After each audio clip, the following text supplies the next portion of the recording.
5. Recycle 1. So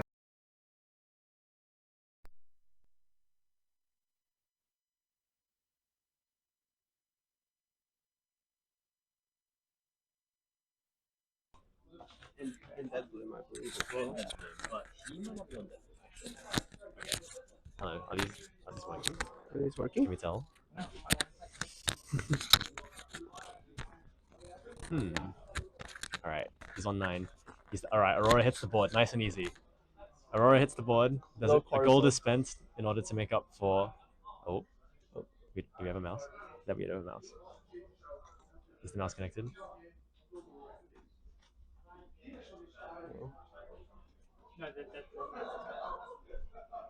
That's meant to, okay. Ah. Don't end stream. Don't end the stream.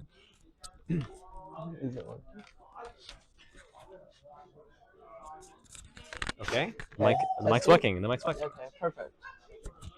All right. So we're tuning in a little bit late, but that's all good. Yep. So let's introduce yourself, man. Hello. My name's Jeffrey.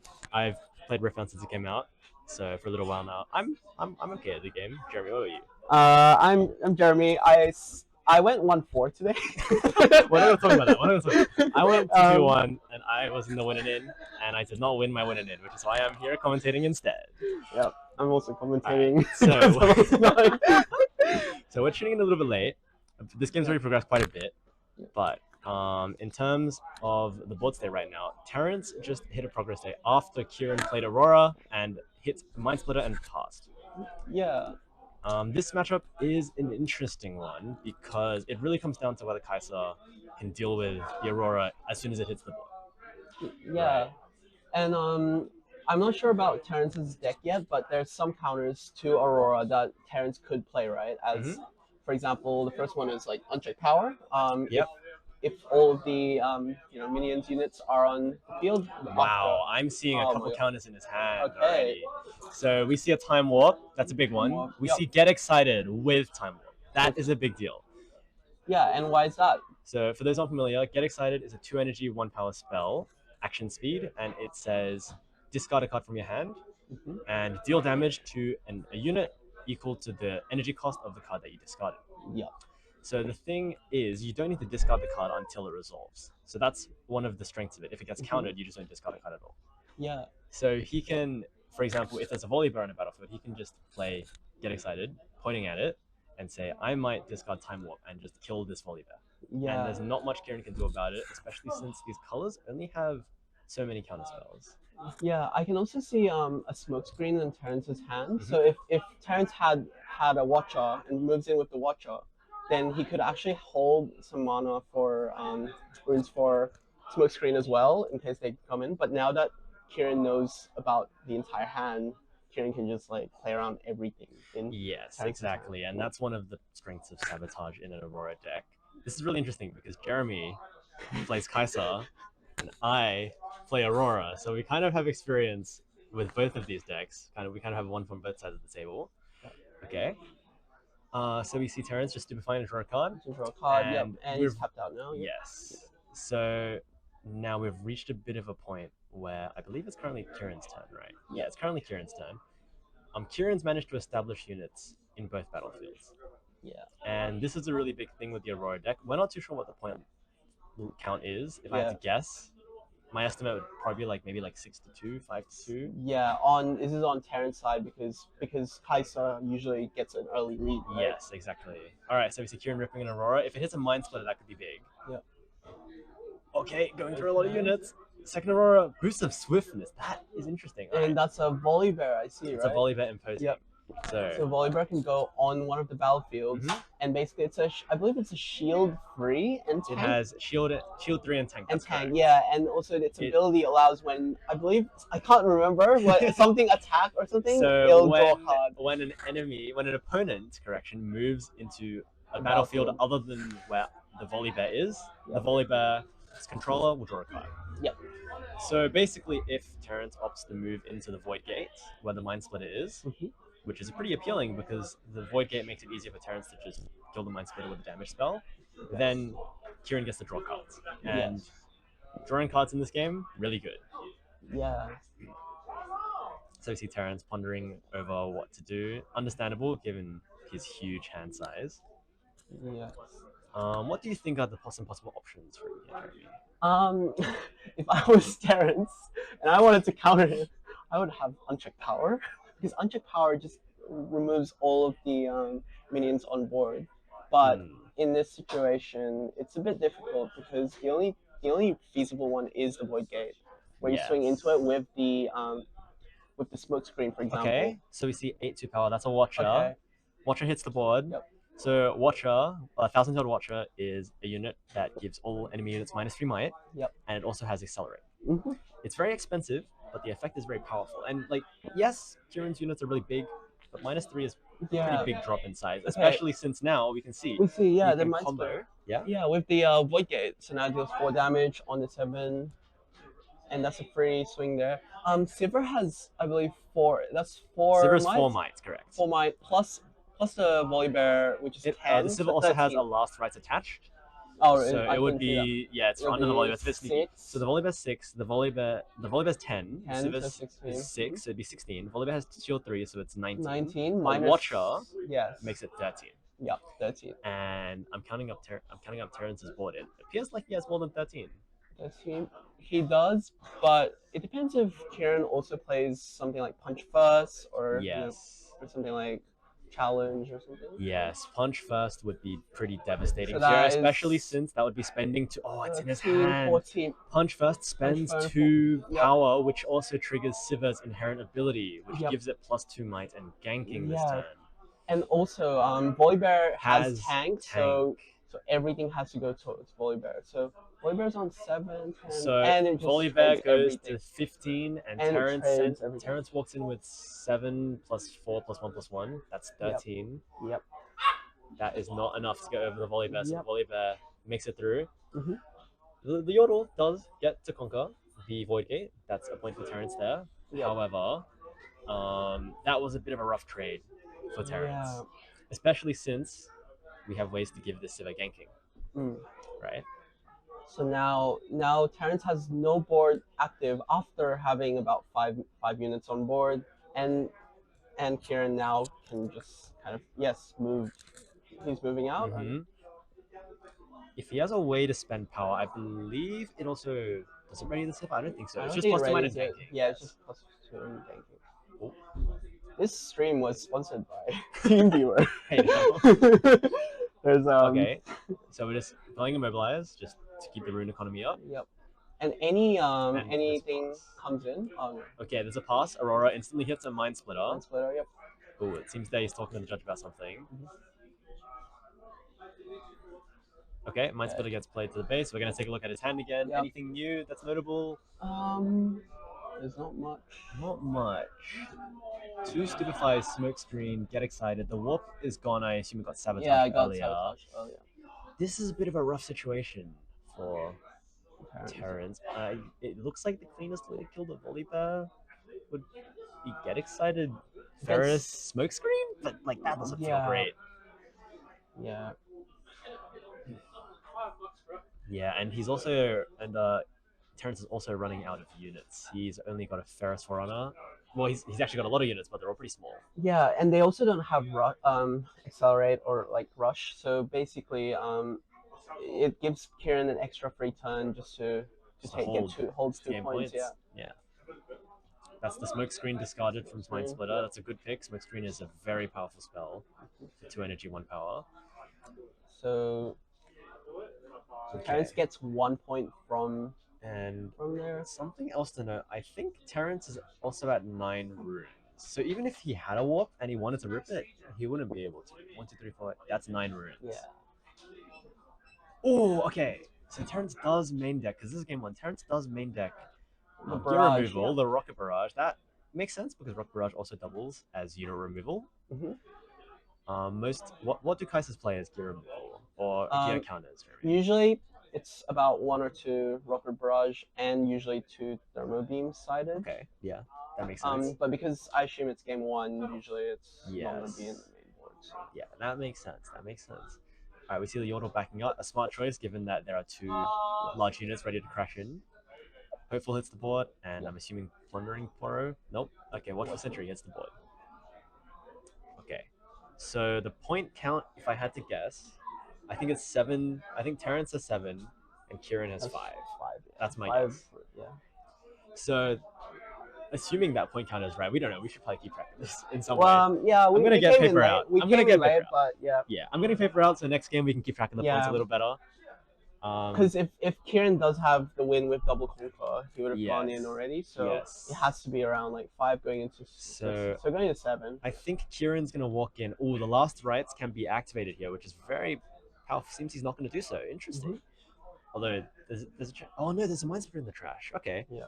So I think So- Kieran might have missed that. So what I would have done there is I would have conquered, triggered the last rights, played the Mind Splitter from the trash. It looks like he's pondering over it now, but I feel it's a little late for that. Oh no, he's deciding what to recycle off the last rights. Yeah, from Okay. here. So I would have brought the Mind Splitter back just to snipe something else out of Terrence's hand, right? Like he's already seen his hand, he's already restricted his hand a lot. If we get rid of someone like the Get Excited, that's a lot of options gone from Terrence. All right, so And Terrence do anything right now. yeah, if I had to, I would say Kieran's on 6. The double hold would give him the win. The onus is now on Terrence to get over at least one of these battlefields, but even if he gets over one, he needs to have a way to win the game, right? Okay. All right, there's a Stupefy. We're just cycling through the deck. There's a Falling Star. So Maybe the Falling we- Star gets. It's Still still too loud, Ali. They can't hear us, right? I didn't know they can hear us. All right, there's a okay. Get Excited gets played. I'm assuming it's targeting the Volley Bear. Discarding first. Oh no, it's targeting the Mind Splitter that wasn't stupefied. Sorry, because it's in Void Field, so it takes 7 damage. Yep. The Mind Splitter goes down. Let's take a spot. What do we have in Kieran's hand? We have a Volley Bear. That's Kieran good Volley also Bear. has the hard bargain, I believe. He has a hard bargain, so if any large removal spell like Singularity or Icothian Rain hits the board, or maybe even something like Falling Star, if you want to force Terrence to overpay.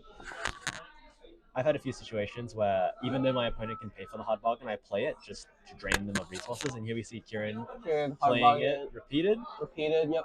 This means so hard bargain says counter a spell unless its owner pays 2, and it has repeat 2. So Kieran repeated it, forcing Terrence to pay an additional 4 energy if he wants the Falling Star to go through, which Terrence reluctantly did. All right, but now we see Terrence has 2 runes, and the thing is, Kieran actually has the last rights on the Volley Bear. So what he can do with this last rights is, with the hold trigger, replay a unit from his trash. He can replay the Sivir, which has Accelerate, And it goes. and then it can go straight into the Void Gate. So it's right? basically if it was a six pointer, you would okay. Yes, so he's drawing a card. Yep. All right, I know there was a bit of rules contention here. Oh, he hits. All right, we're playing with. I don't know what happened there. Kieran drew 2. I'm not sure if Terrence moved and then moved again. Yep. Or if it wasn't clearly verbalized that he moved Yeah. them in together. Either way, just to clarify what's going on, there is a bit of rules contention with this card. Judges don't really agree on the same thing around this card. Some people say that it's based on the number of units you walk in. Some people say it's not. So I'm not going to ponder too much, but we see he's doing exactly the line that I said, playing the accelerated Sivir. And he also has a Punch Fest in his hand just to add icing to the cake. So Terrence is tapped out. That is 6 into 3. Oh, okay, maybe we got the points wrong. Terrence is definitely on 7 because I saw Terrence just draw a card off the conquer. So Kieran conquers like maybe they're on 4 points instead of 6 points. So now they're on 6, maybe 7 points here. Right. 6 or 7, yeah. I hate it here. I hate it here. Why am I casting with I try my best to go from 5 to 7. But... Why am I casting with this man? Okay. So again, the onus is on Terrence to try and get over at least one of these battlefields, maybe both, if Kieran is in fact on 7 points.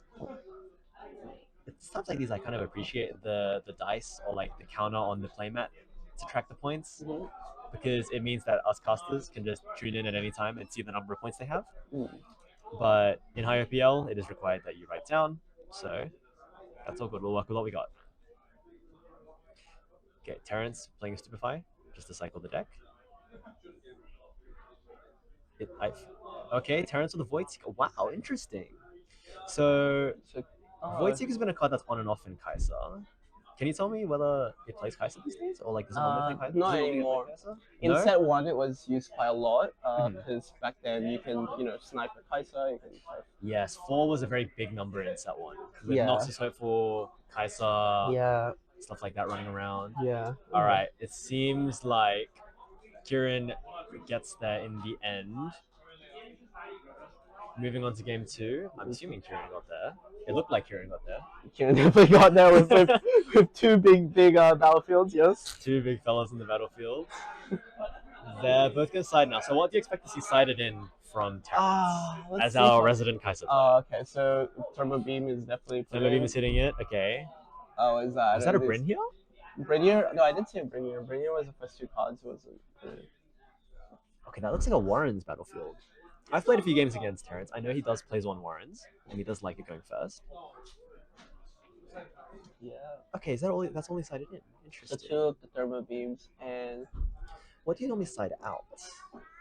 sliding Piercing out Piercing Light for sure. Cause Kieran's an Aurora deck. So Hmm. Kieran doesn't really play any 2 units and stuff. So Yeah. Piercing that Light makes and sense. Bellows Breath, I would also cut Bellows Breath. Yeah, that makes sense actually.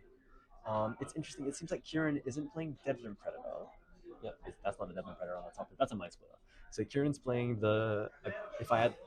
I'm gonna assume it's 3 Mind Splitters, 2 Volibears, very thin units. Yep. And playing Last Rites to constantly bring those units back should they get killed. Especially since they would get recycled to the bottom of the deck, but Aurora would just hit into the unit straight away. All right, Terrence just counting through his deck. I'm gonna prep my points so we can like keep track of what's going on. Kaiser, Sivir. If anyone in the chat wants to know what points they're on, just feel free to We'll shout ask. it. I'm gonna write it down now as if I'm Comment in in the the game. chat. Comment in the chat if you want a point score, and We'll see if we can do that. I believe the issue is that the computer is like next to the players, Oh, is it? so we'd need someone sitting there keeping track of it, which might be difficult to manage. It's fine. We can just keep track of it. Oh no, we can say it. We can say it. Oh wait, There's a comment. we can just tell you guys. We can Yeah. just tell you guys. We're gonna keep track. What do you expect to set in from Kieran? Actually, I guess I'm the Aurora player. I should tackle this question. Personally, I think if Kieran's not already on 3 Sabotage, which he might be because Sivir wants to recycle runes, Kieran will probably side in a 3rd one because Sabotage is an extremely powerful card against Kaiser. Being able to get the hand information and remove stuff like Time Warp, Singularity, Akathian Rain. Mhm. Maybe Hard Bargain. Right, a lot of the time it gets played as a one-off in the main board. Maybe we see a 2nd one coming in. Yeah, mainly just to get around like Time Warp. It also Yes. gets around the Thermo Beam as well because Yes. the Thermo Beam's a 5 cost. You wanna. Yeah. So even if, say, Terrence had 9 runes and Kieran was the Hard Bargain repeated, that would be all of Terrence's runes. That'd be his whole turn, spent on just removing Aurora. Yeah. And Hard Bargain doesn't have any power cost as well, so No, Hard it Bargain doesn't. it's just a free kind of. Is that Yeah, a Kieran emote? That looks like a Kieran emote. There's no way. All right, so it looks like we're getting started. Oh, okay, Kieran's on Paper Tree. I actually like this. I thought about doing this at the start of set 2. Right when Obelisk got banned, I thought about doing this. What's the thing? What is it? So Paper Tree says when one sideboard. Okay, almost settling the third What's one. the statement? So Paper the Tree says when you hold here, Mhm. both players channel 1 rune exhausted. Wow. So, so notably, this happens in the beginning phase, not the awaken phase, which means that the player who holds at Paper Tree doesn't get access to the energy from that rune. Oh, I see. Yes. Okay, it's a very small thing, but essentially it's basically like Kieran. If Terrence wants to hold the battlefield, Kieran just ramps more for free. Right, I see. Okay, like obviously you're giving up points, which you Mhm. kind of always have to do when you're playing Dazzling Aurora. Mhm. But in return, you get more runes, which means you get to Aurora more quickly. Mm, You don't need to find as much ramp to do so. right. What's the other battlefield? Their battlefield is, I believe, Zone. Wait, is that Zone Warrens. That's Zone Warrens, yeah. And it just gets moved back with Gus. Okay, so Zone Warrens says when you conquer here, discard 1, draw 1. Mm-hmm. It's a mandatory trigger, you have to do it. Terrence is just going to play out Kai'Sa unaccelerated and pass. This is a bit of a rough start for Terrence because against Aurora, you really want to raise points. Yeah, yeah. Right. You want to get to like 6 or so points Yeah. before the Aurora comes out. I would say at least 5 points before Aurora comes down, because Aurora is a deck that has inevitability. Right. The longer the Aurora stays on the board, the harder it is going to be to deal with the units coming in for free. Yeah. Okay, Kai'Sa into Warrens. It looks like we got a Conquer here. Yep. So we're going to see Terrence here doing the Kai'Sa trigger first, drawing 1, and now hopefully, yep, he's going to Zone Warrens. He's going to discard the Watchful Sentry. Yep, and draw 1. Terrence, you can see, already has a grip full of cards, but this is just Kai'Sa things, right? Yeah. Is it? Do you find yourself having like 7 cards in hand pretty frequently when you play Kai'Sa? 7. He's got a lot of cards, man. Yeah. Yeah, there's a lot. Alright, we're gonna jam everything into a Ferris Forerunner. Ferris Forerunner, a very powerful card. Ferris Forerunner is a 6 energy, 1 power, 6 might unit with Death Knell. It'll special summon 2 mechs. It will summon 2 mech tokens. I heard someone say Ezreal. Oh, it's an alt on Ezreal. Cool. Anyway, yes, it will create 2 mechs. So it's this annoying unit that costs 6 energy, 1 power, but basically is 12-9.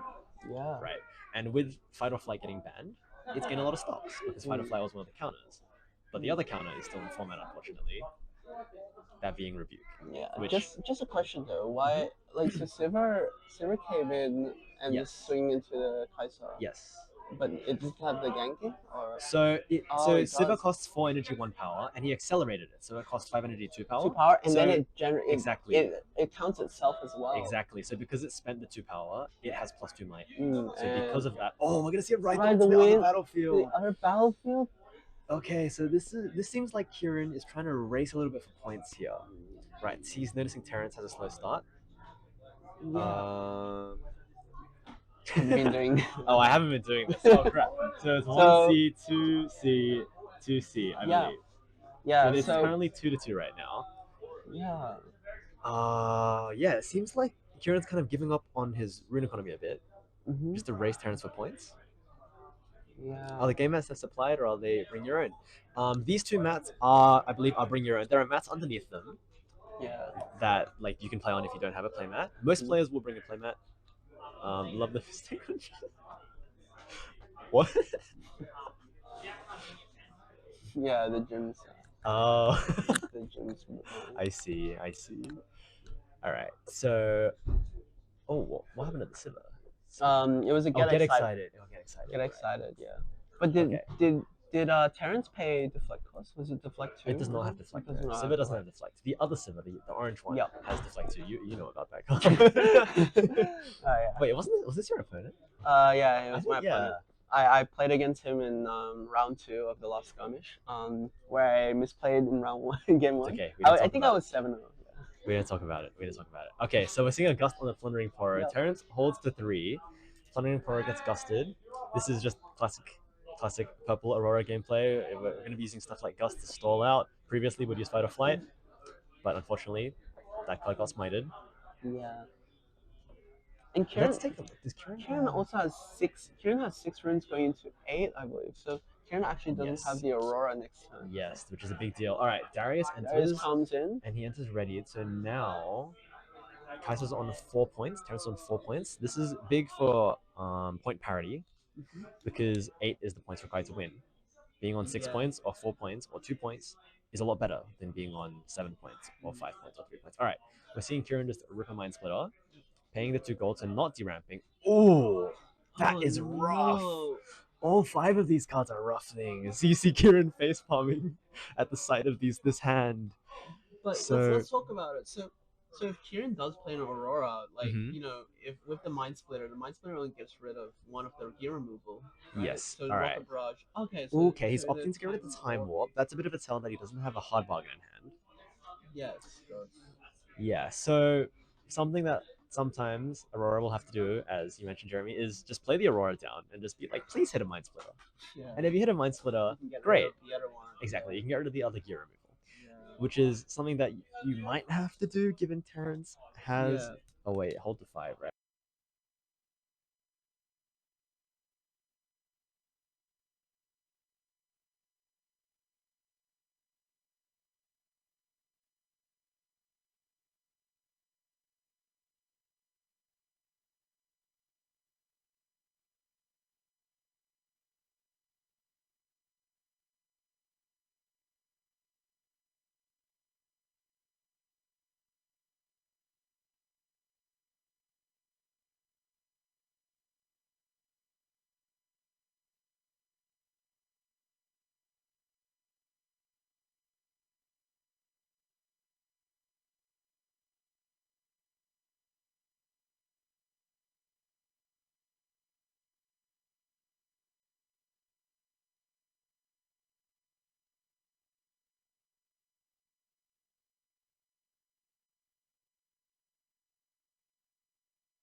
Okay.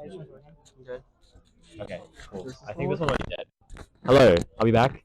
Okay. One of them is back. The other one is This one might be. Okay. Are we back? I think both our mics died I'm at the back. same time. Okay. So somehow. Okay. So right now, okay, game's over. Never mind. Game's I was over. gonna say Terrence is at 7 points. Kieran's at a rough 3, and if Terrence Yeah. gets over Kieran's 2 mind splitters, he just wins the game, and it seems like that's what he did. Yep. Okay. So game 3, Kieran's gonna go first this time, and I can already see Kieran's definitely playing Aspirant's Climb. Okay, Aspirant's Climb is a really good battlefield, especially for slow decks. Yeah. So do you want to walk us through these? Do you want to walk us through these battlefields, Jeremy? So one of them is So is one of them Valmors? That's Valmors, yeah. Valmors. Oh, you love Valmors. You're a Valmors. I was playing Valmor in the first, I think, set 1 for Annie. You played it in set 2 as well. I remember I played Irelia against you and you flipped over Valmors, and I was like, what the hell is this? Yeah, it was against Irelia. What is that? Yes, I was playing Irelia. So, Aspirant's Climb says the number of points required to win this game is increased by 1. Yeah. Pretty simple, but it's great for decks that have a slow game plan. And Valmor's Lair says units here can't move the base. Really good at annoying decks that like moving in and out of battlefields. Yeah. Right? Kaiser in particular doesn't mind it because their opposing units will be stuck there. You can't flash out. You can't reveal a card and move back out. Alright, Kieran's going first, channel 2, and just a pass, no mobilize in hand. Oh, no, you can use this. You can use this. Alright, Terrence, channeling 3. Oh no, please don't just pass. Wait. Okay, Lecturing Yodel, that's probably the best hit. Alright. Draw a card, pass. I believe Kieran already has a roll. He's got a Catalyst as well. Oh my days. Okay.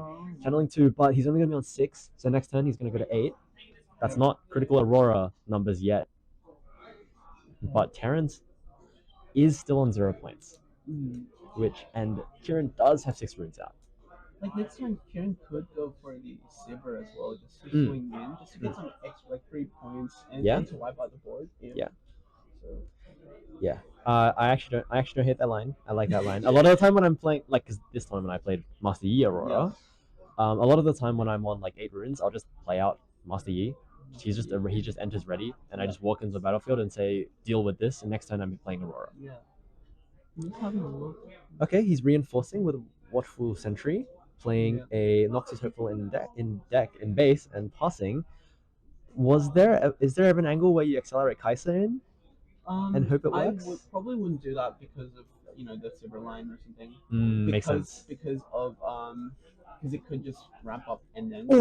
Oh, okay. Sabo hits Thermo hits Beam. Thermo It's gonna Beam, hit Thermo Beam. Let's be real, guys. Thermo Beam. So the other cards are Falling Star, Watchful, And Darius Trifarian.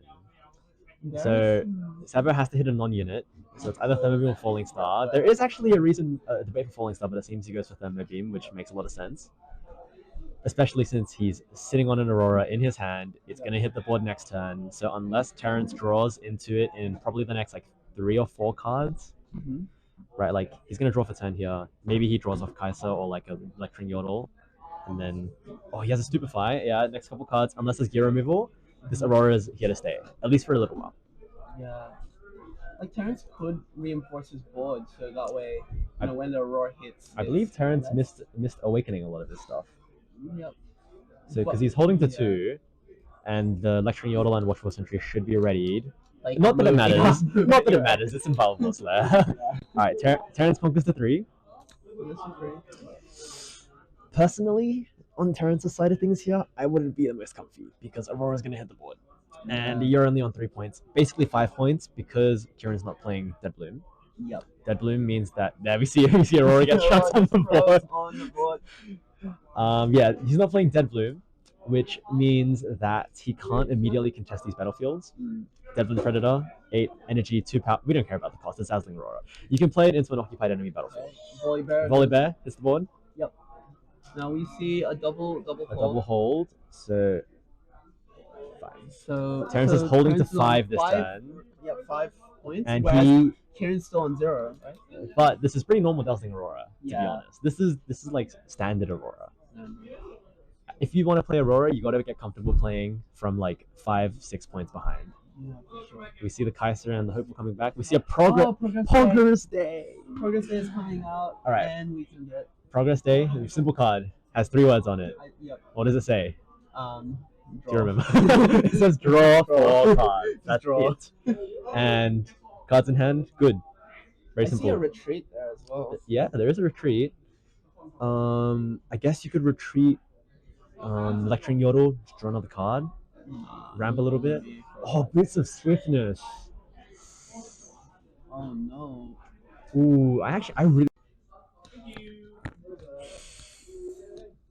Okay.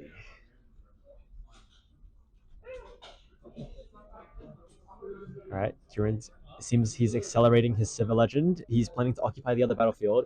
I really like this play because it means that the unit he gets off Aurora can just go straight into the battlefield that the Sivir just conquered. It can go straight into the Aspirants climb. And keep in mind, guys, this is a 9-point game because of Aspirants. Oh, did the internet go out? Is that what happened? Oh, we just saw you guys say F. We didn't really see what happened. Okay. I'll be back. Can we get confirmation that we're back? I'll be back. They might just not be able to hear us as well. The mic's definitely working. You know what? I'm just gonna open Robbie's stream on my phone. Oh, we're back. Okay, we're back. Okay, we're back. We're back. Oh, there's probably a delay. That makes sense. Okay, so Mind Splitter is hit. It discards. What did it discard? Retreat. Another retreat. Oh no, he's Mind Splittering now. Oh my god, Terrence has huge hand. We see a lot of units, which I see a Watcher at the. there's a Watcher at the top. I think Watcher's almost certainly going to be the hit here. Although, to be fair, there's no units on board either. Yeah, so the Kaisa and the Smokescreen are also in the hand as well. Yes. So the only thing that's Wait, actually, Smokescreen? yeah, because Smokescreen over on the right side. Oh yeah, wow. The only Because thing he that's, found his hand out a yeah, lot. So the only thing that is on. Yeah, the Watcher is goes. Just the Maxwell Hook. Yeah, so the Watcher's not the most impactful, but later on, Yep. it will become problematic. Right now, Terrence is on 5, Sivir's on 2. Wow, these battlefields are pretty insurmountable, especially since Terrence didn't draw heavy removal. He's only got a Falling Star and a Smokescreen. And I think he had a Stupefy. Okay, we see the Falling Star coming out. We see Unyielding Spirit! Okay, Unyielding Spirit. Very simple card. It blocks all ability damage and spell damage. It blocks all ability damage. Yeah, damage from spells and abilities, yeah. So Falling Star doesn't do any damage. Great card. I actually wasn't playing it today, funnily enough, because I was doing something cheeky and playing a deck that switches to non-Aurora. But yeah, Unyielding Spirit, amazing card. I really like. Hello? Okay, I actually muted. There we go. Especially next set, because next set, I think Unchecked Power, as you've been saying, gets a lot of stocks. Yes. And Unchecked Power does damage. Wow. So, what would you do here if you were Terrence? Depends on what's in Terrence's hand. So, you know, I assume the Watcher is still in the hand, right? The Watcher is not in the hand. It got hit by Mind Splitter. We have a Darius. I believe there was 2 Ferris Forerunners. And the Kaisa. So you can play Darius, and you can play Kaisa. The only way is maybe just cleave, right? Like cleave and and a Stupefy. But like if you have cleave and Stupefy, you only go from 10 to 10, so you're only trading.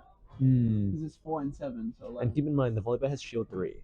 Oh no, you would probably go into the Aspirants. You'd go into right? oh yeah, you would go into Aspirants. You would want to be able to back out again if you need to later. Yeah. But having 2 runes up from here inside means that Punch Plus can hit. Okay, yes. so okay. we see Smokescreen. I believe there's a last right equip on the Sivir again. Same incident as game 2, where we had a hard time telling. So the Sivir is gonna live. Okay, we see Hopeful going in. Okay. He's gonna draw a card from Volibear. Oh, that's a hard bargain too. Oh my god. And Terrence only has 2 runes.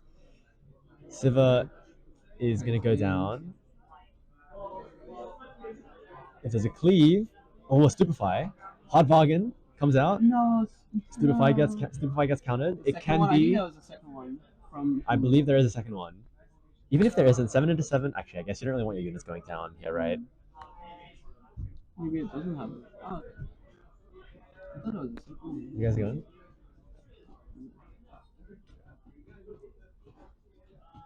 All right. So. Okay, we see a double hold. Double hold there. So this time Terrence went for a lot of things, but unfortunately Kieran managed to stop essentially everything. Unyielding Spirit, hard bargain, pretty rough. Yeah. What's the score right now? The score right now is 5-4. Got Kaisa, game score. This is one game each. This is three. game 3. This is game 3. Okay. Okay, so the Lost Rites. Lost coming in. Rites gets equipped. Boots of Swiftness gets as equipped. well. That's equipped. It's looking rough for Terrence, especially since he doesn't have a significant mass of units in base. A lot of the time, the line against Aurora is to just play units in base. And then you go with the Watcher. Exactly. Oh, Aurora hits a Mind Splitter. Mind Splitter goes in. Played to reinforce the other Mind Splitter. So you see. It's like, is that all units? Yeah, it's just all That's units. literally So all units. It's just Two probably Ferris. the Ferris or the Kaisa. I Yeah. think it's just the Ferris. To be honest. There's 2 Ferris, 2 Plundering Portal, a Kaisa, and a Watchful Sentry. Wow, that's Yeah. not great, especially from the Kaisa end of things. Kaisa goes in. I think it might have been a little better if Terrence held his units back last turn. Yeah. Instead of going for a trade or a play that's not super likely to succeed, just play it safe. A retreat. That's a retreat off the top. Play a little safe. Build up more units. Build up more might. Yeah. And then on a turn later, you accelerate your guys. Maybe you play Darius and then you play Kaisa. 10 energy, but like everything's ready. Yeah. Nice. All right. And then from there, later on, you have enough mass to just jam everything in and hope it's enough. Obviously, again, as I've been saying, Aurora does have inevitability. It's going to keep getting units out, and we can kind of see here Kieran's just building up units. Here we see Terrence here going for a chill turn. Did Terrence pass? Oh, he's deciding whether to Last Rites. Yep. The hold. I think the hold. Yeah, the hold trigger for Last Rites. He does not opt Last Rites, he channels and he draws. So he's going to hold now up to 6 points. This is actually classic Aurora. It's just conquer, hold. Low cortisol. We see very low cortisol. Low cortisol until your opponent removes your Aurora. So we see a sacked deck. There's a Rebuke. Is that a Rebuke? Oh, that is going to be rough for Terrence to deal with. There's a Catalyst. The Catalyst just, I mean, might as well. If you look at your hand and you know you don't have the combat tricks to account for it, you might as well play it. And it's not like the combat tricks in purple orange are that expensive anyway, right? You got what? You have Punch First, Rebuke, Gust, I guess, but at this point you wouldn't really Gust. Oh, a third Mind Splitter hits the board. Oh no! I mean, to be fair, all these targets kind of mid, and that is the third Mind Splitter, so we know we're not hitting another Mind Splitter anymore. But Kieran has managed to take the lead, and Terrence is 4 points away from winning the game here. That's quite a lot of points, especially when this is the board you're staring down. It seems that Kieran's last unit is in his hand. I think he might have just flashed it to Terrence there, just being like, hey, from now on, I'm just going to give you my deck and you can look at it. I've done that quite a few times. Okay. Oh, he rips a Watcher off the top. Watcher off the top. Watcher off the top is huge. So right now it's 3 times 7, 21, 23, 25. So there's 25 on board, but then when you minus 9 from it, it's 16. Yes, it's 16. Wait, 16, 25? 25 minus Oh yeah, 9. 16 in the Aspirant's Climb, 11. Oh no, 10 in the Valmors. But then it goes to 7. Yep, 7 plus 1. This might be. Oh, there is a Last Rites on the board. But there's a lot of runes up, so basically There's Dan potential has- here for a has comeback. challenge or Yes. punch first, right? Terrence needs to play very carefully around, as you said, challenge and punch first. Maybe even Ride the Wind, which Kieran does have in hand, but Ride the Wind is not super scary. It's more just the preserve your units type of panic button. It's the rebuke, right? The rebuke is scary. Rebuke is the scary one. Rebuking the Darius. Would you rebuke the Darius? I think it would be the Darius. Yes. Like, obviously, the best target to rebuke is the Forerunner, but also the Forerunner is only 6 might. 6 might, yes. Watcher is 7, but you don't want the Watcher coming back at you next turn. Yeah. Darius is 7, and he kind of has Accelerate. He can ready himself, but like, I don't think, yeah, because like, even if the Ferris gets the free 3, right? Like, Yeah. Those are just smaller. those are just guys. They're just guys. Both might be good. Oh no, they're good. They're both good. That one's dead. That one's Oh, dead? you've just been using my. Okay, Oh, we've got one oh. mic now. Oh, The wow. mics are dropping like flies. Yeah. Okay. We've already killed a fight 3 mics. Alright, Ferris, Forerunner, Watcher, going into Aspirant's Climb, and Darius. That is how much might? That's 20 might. That's 20 Going might. into 19. That's 20 might Oh no, into into 16. 7-7. 28 to 16. It's 7. It's 25 minus 9, 16. So 20 might going. Oh no, 21 might, because there's a watchful sentry as well. Yes. So 21 might going into 16. A punch first will force a full trade, and a rebuke will make things very tricky because it's gonna now. Oh, he is hitting the Ferris. Okay. That puts Terrence's push at 15. Kieran's at 16. Holy moly, 1 might difference here. Oh, Terrence is almost out of runes though. I guess best bet is a Stupefy and a full trade. But I don't think Terrence has the Stupefy. Unlikely, right? I mean, his whole hand is units and he ripped Watcher off the top, so his hand is like Kaiser Plundering Poro. Right, let's see what happens. Wait, are we doing the math wrong? Why does it seem like Kieran's thinking about something? Terrence is good. Oh no, it's a trade. So where the damage is going, right? Oh, I see. Okay, they're just deciding where the damage goes. They're running through the mats again. Terrence draws a card from Watchful Sentry.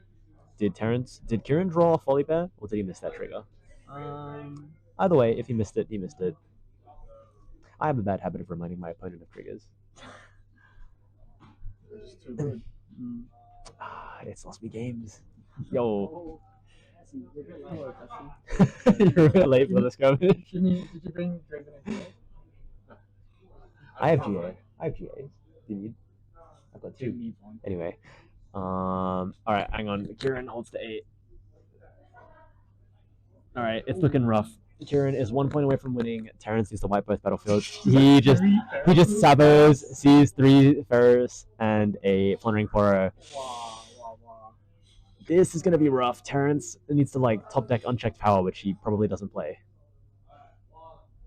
Does he play unchecked power? You can fill up his deck list. He doesn't? Okay. This might be grim.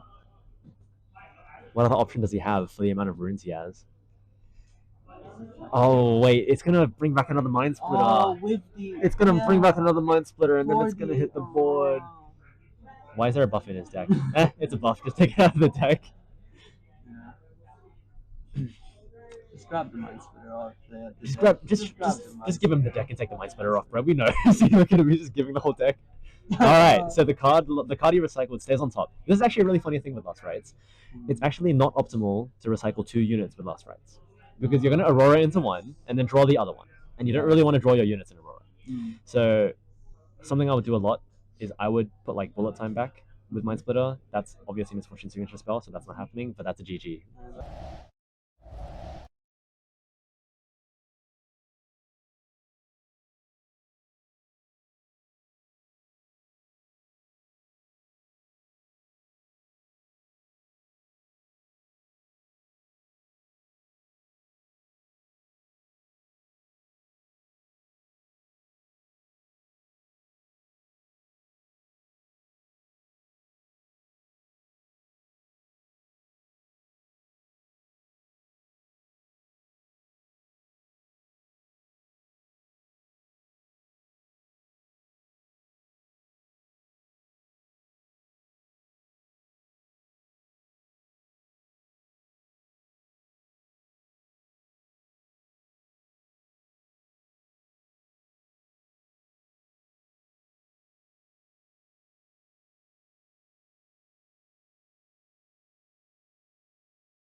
Hello, testing. It is working. Hello. Okay, I think. so that you can see both Oh wait, yeah. It's separate lines. It's two separate lines now. I think. I'm assuming. Hello guys, we're back. Top four is playing right now. We got Fazin playing Victor on the left and Daniel playing Irelia on the right. Daniel conquered. Irelia is currently 1. So again, sorry, we're a little bit late. That's okay though. So I guess we have only one mic to work with for a little bit.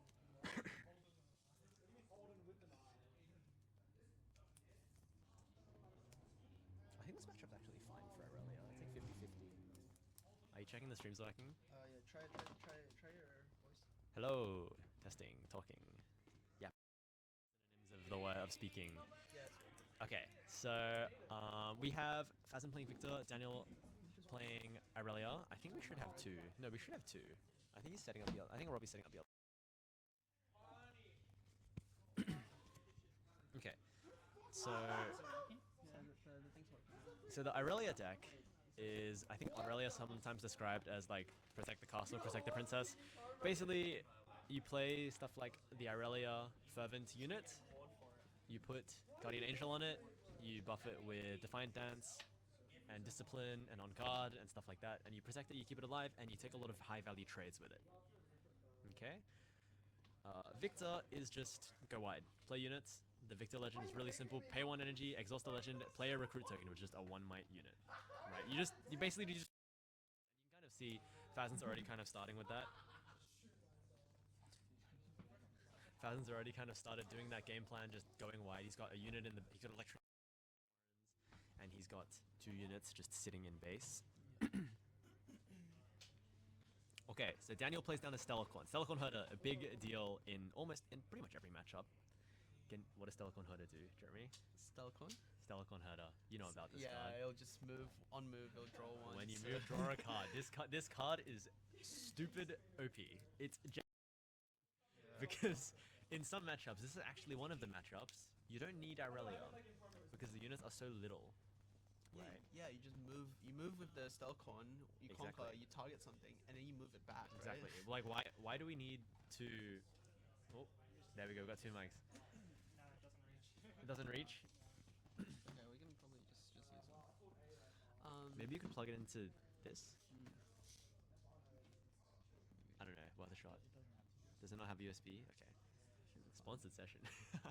This stream was sponsored by TeamViewer. I have no idea. It might be like a streamcaster. Anyway. Oh yeah. Yeah. In this matchup, all of Victor's units are like tiny. They're like 1 might, 2 might units. So Irelia can get away with not playing Irelia. Yeah. Right. You just play Stellarcorn Herder, 3 might unit, gets the job done. It's big enough, especially once you put a Guardian Angel or a Bits of Swiftness on it. Yeah. It's big enough. Yeah. But the Victor plays things like, Wages of Pain, but he also plays Call of the Week. Yes, It plays Call of the Week, Hidden Blade Hidden Blade. as well. Yes. So like it goes around like kind of the might level. So this is it's more of a dynamic matchup. I think, like in theory, it's favored for Victor, but I actually think it's closer to 50-50 than people give it credit for. Yeah. Oh. Right, like in theory, Victor should always win by just spamming Call of the Week. Yes. Spamming Hidden Blade, but that's not always how it happens. That's not how it happens because there's things like Defy, right? Defy will block Defy will block it, correct? Defy will block both of those, Call of the Week and Hidden Blade. Not so fast. Doesn't block Call of the Week though, Exactly. because Call of the Week you just the player chooses it. Exactly. Right? It tells your opponent. It says, "Hey, opponent, choose one of your units." It doesn't choose. Yeah. Oh, Yeah. the mic. And hard. Something happened to the mic. Yeah, something Oh, happened tonight? No, that's the desktop audio. that's desktop audio. Okay, yeah, we're all good. We're all good. Okay. What happened there? Yeah. Have we been tracking the points? I'm trying to. Honest Broker went in and then like died, and I don't know why. Honest Broker went into the valve and Yeah. just exploded. Baron Warcamp and then just died. And Oyang doesn't have anything in his trash.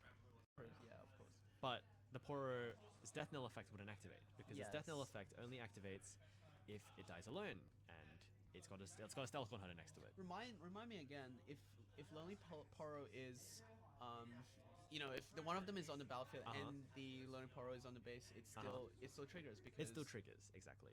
Because when it says here, it's referring to its current location. Yep. Right now, it's in base. Oh, we see Jace Man of Progress being played. I think it's Jace Man of Progress. That's the one that is that the one that creates a gear.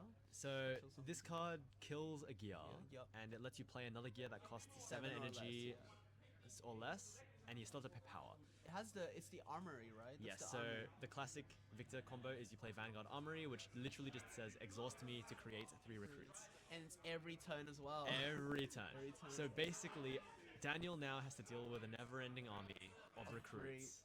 Yeah. 3 recruits every turn.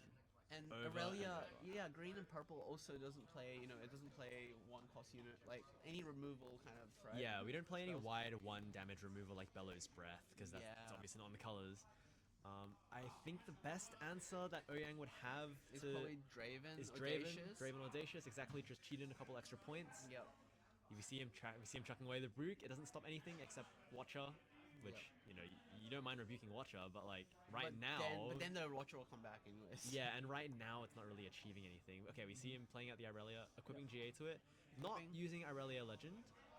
Okay, a bit I think it's okay I think because this is fine. there's 2 of them. There is a debate, I think, to To put do the it GA on on the the herder. herder and then move Exactly. it back on target. Oh, and move it back. I would actually just leave it there.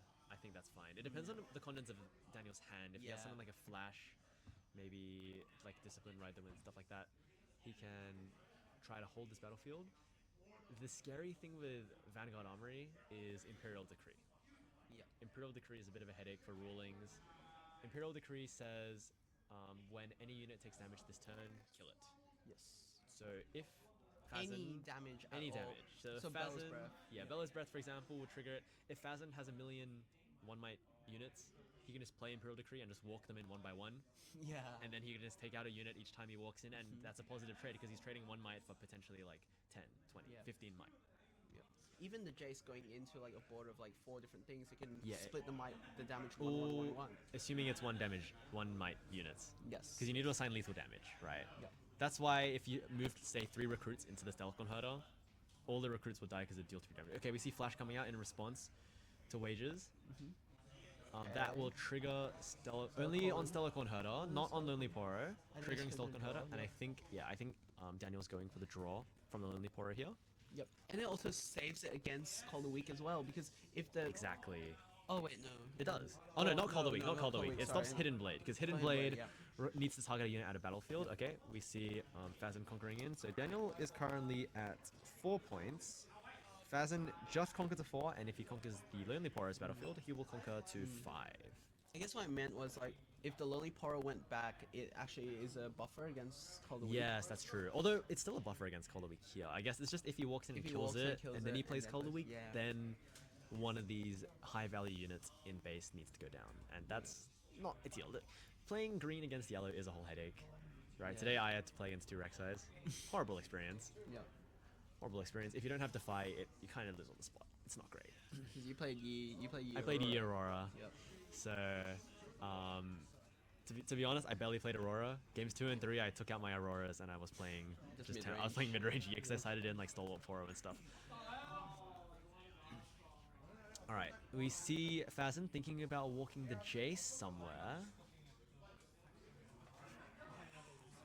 Okay.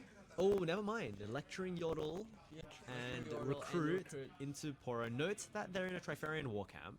Yeah. Kind of doesn't matter because the Poro will trade with the Lecturing Yordle since the Yordle Yep. has tank. Yep. Everyone forgets this unit has tank. Even I forget this unit has tank. It's just a 2-might unit. It's just got tank, because why not? Yep. And the other thing is also if if the Yordle, if the Poro does get like an on guard or Mm-hmm. something, the thing will also finish it off, right? The recruit will finish it It off. will still trade 5 into Yeah, 5, 5 into exactly. 5, yeah. So this plays around something like on guard as well. Yeah. Daniel's thinking about something. Okay, he's gonna play the on guard. guard? Maybe he forgot about the Trifarian war camp. Yeah. I think he might have forgotten about the Trifarian war camp. Yeah. But it'll still be an equal trade. It will be an equal trade. Daniel will draw a card. But I don't think it matters for it won't matter. I mean, it's 5 into 5. Okay, they know it's a full Yep. trade. Yep, They know full it's a full trade. trade. He's just going for the trade, trying to cut down the units. Daniel draws a card from the Death Knell trigger.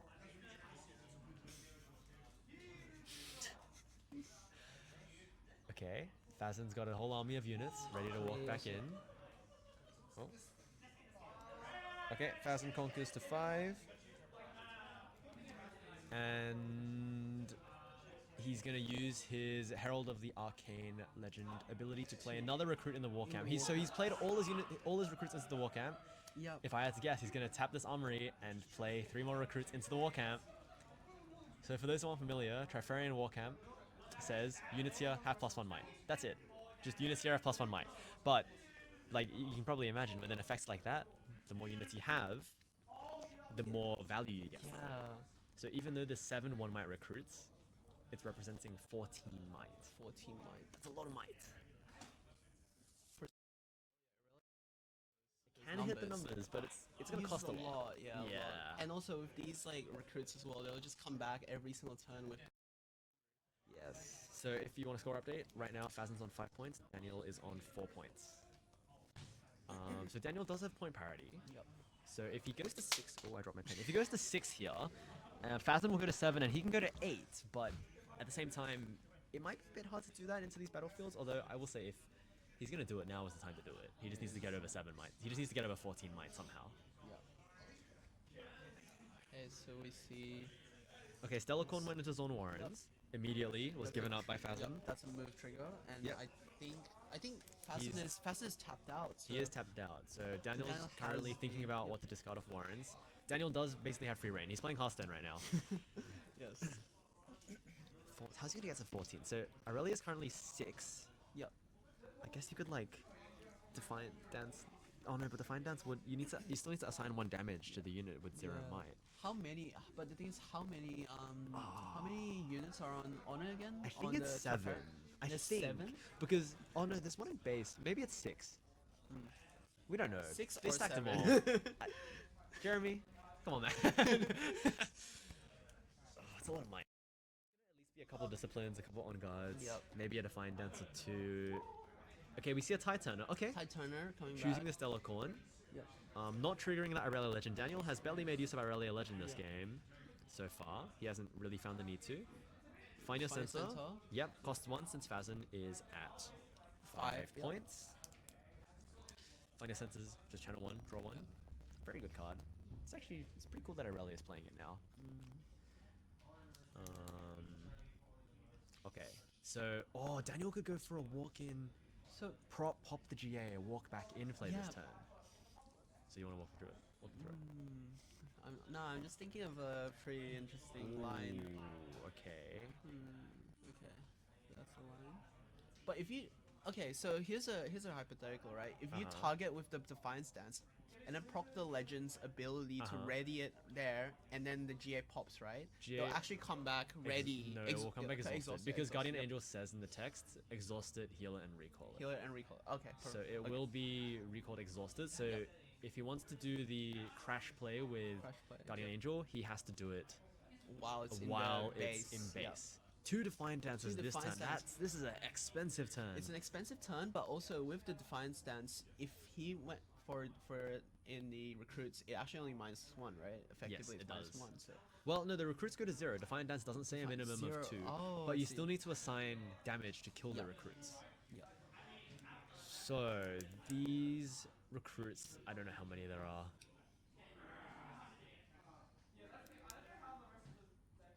One, okay. What just happened? Wait. Why did they put the recruits in the trash? Okay, no. Okay, Daniel conquered, it seems. Yep. It seems like Daniel conquered. Daniel's up to 6. The GA is actually a charm- nice the charm buffer. comes Oh, in. the charm comes in, Charm dealing comes with the in. J. So Daniel's just trying to slim down Fazen's units this turn, I Yep. guess. And so it goes to 6. We don't have a good spy of the hands, and we won't really ever get a good spy of the hands these games. But Yep. if Daniel has discipline, he's used 1 on guard, 2 Defiant Dance. Yes. If he has a couple discipline, maybe another Defiant Dance, he can probably deal with what's going on pretty well. But if Fazen this turn, Fazen has a pretty devastating lane this turn. If he plays Imperial Decree and Bellows Breath, he can just wipe Daniel's board. Yes. Obviously, it's a little more tricky than that. He needs to Imperial Decree. He has it in hand. He Imperial decree I decrees- lent him. He Imperial decrees and then sends one of the Yep. recruits in. Mhm. He'll recall the Irelia. Yep. and then you Bellis Breath You Bellis with Breath. this Delacorn and the Exactly, Irelia. and you can wipe all the units off Daniel's board. It would be a pretty devastating play. I shouldn't have be. lent him that Imperial Decree. Which one, sir? I lent him that Imperial Decree. I shouldn't have done that. Yeah. Sorry, Daniel. Sorry, Daniel. Sorry, Daniel.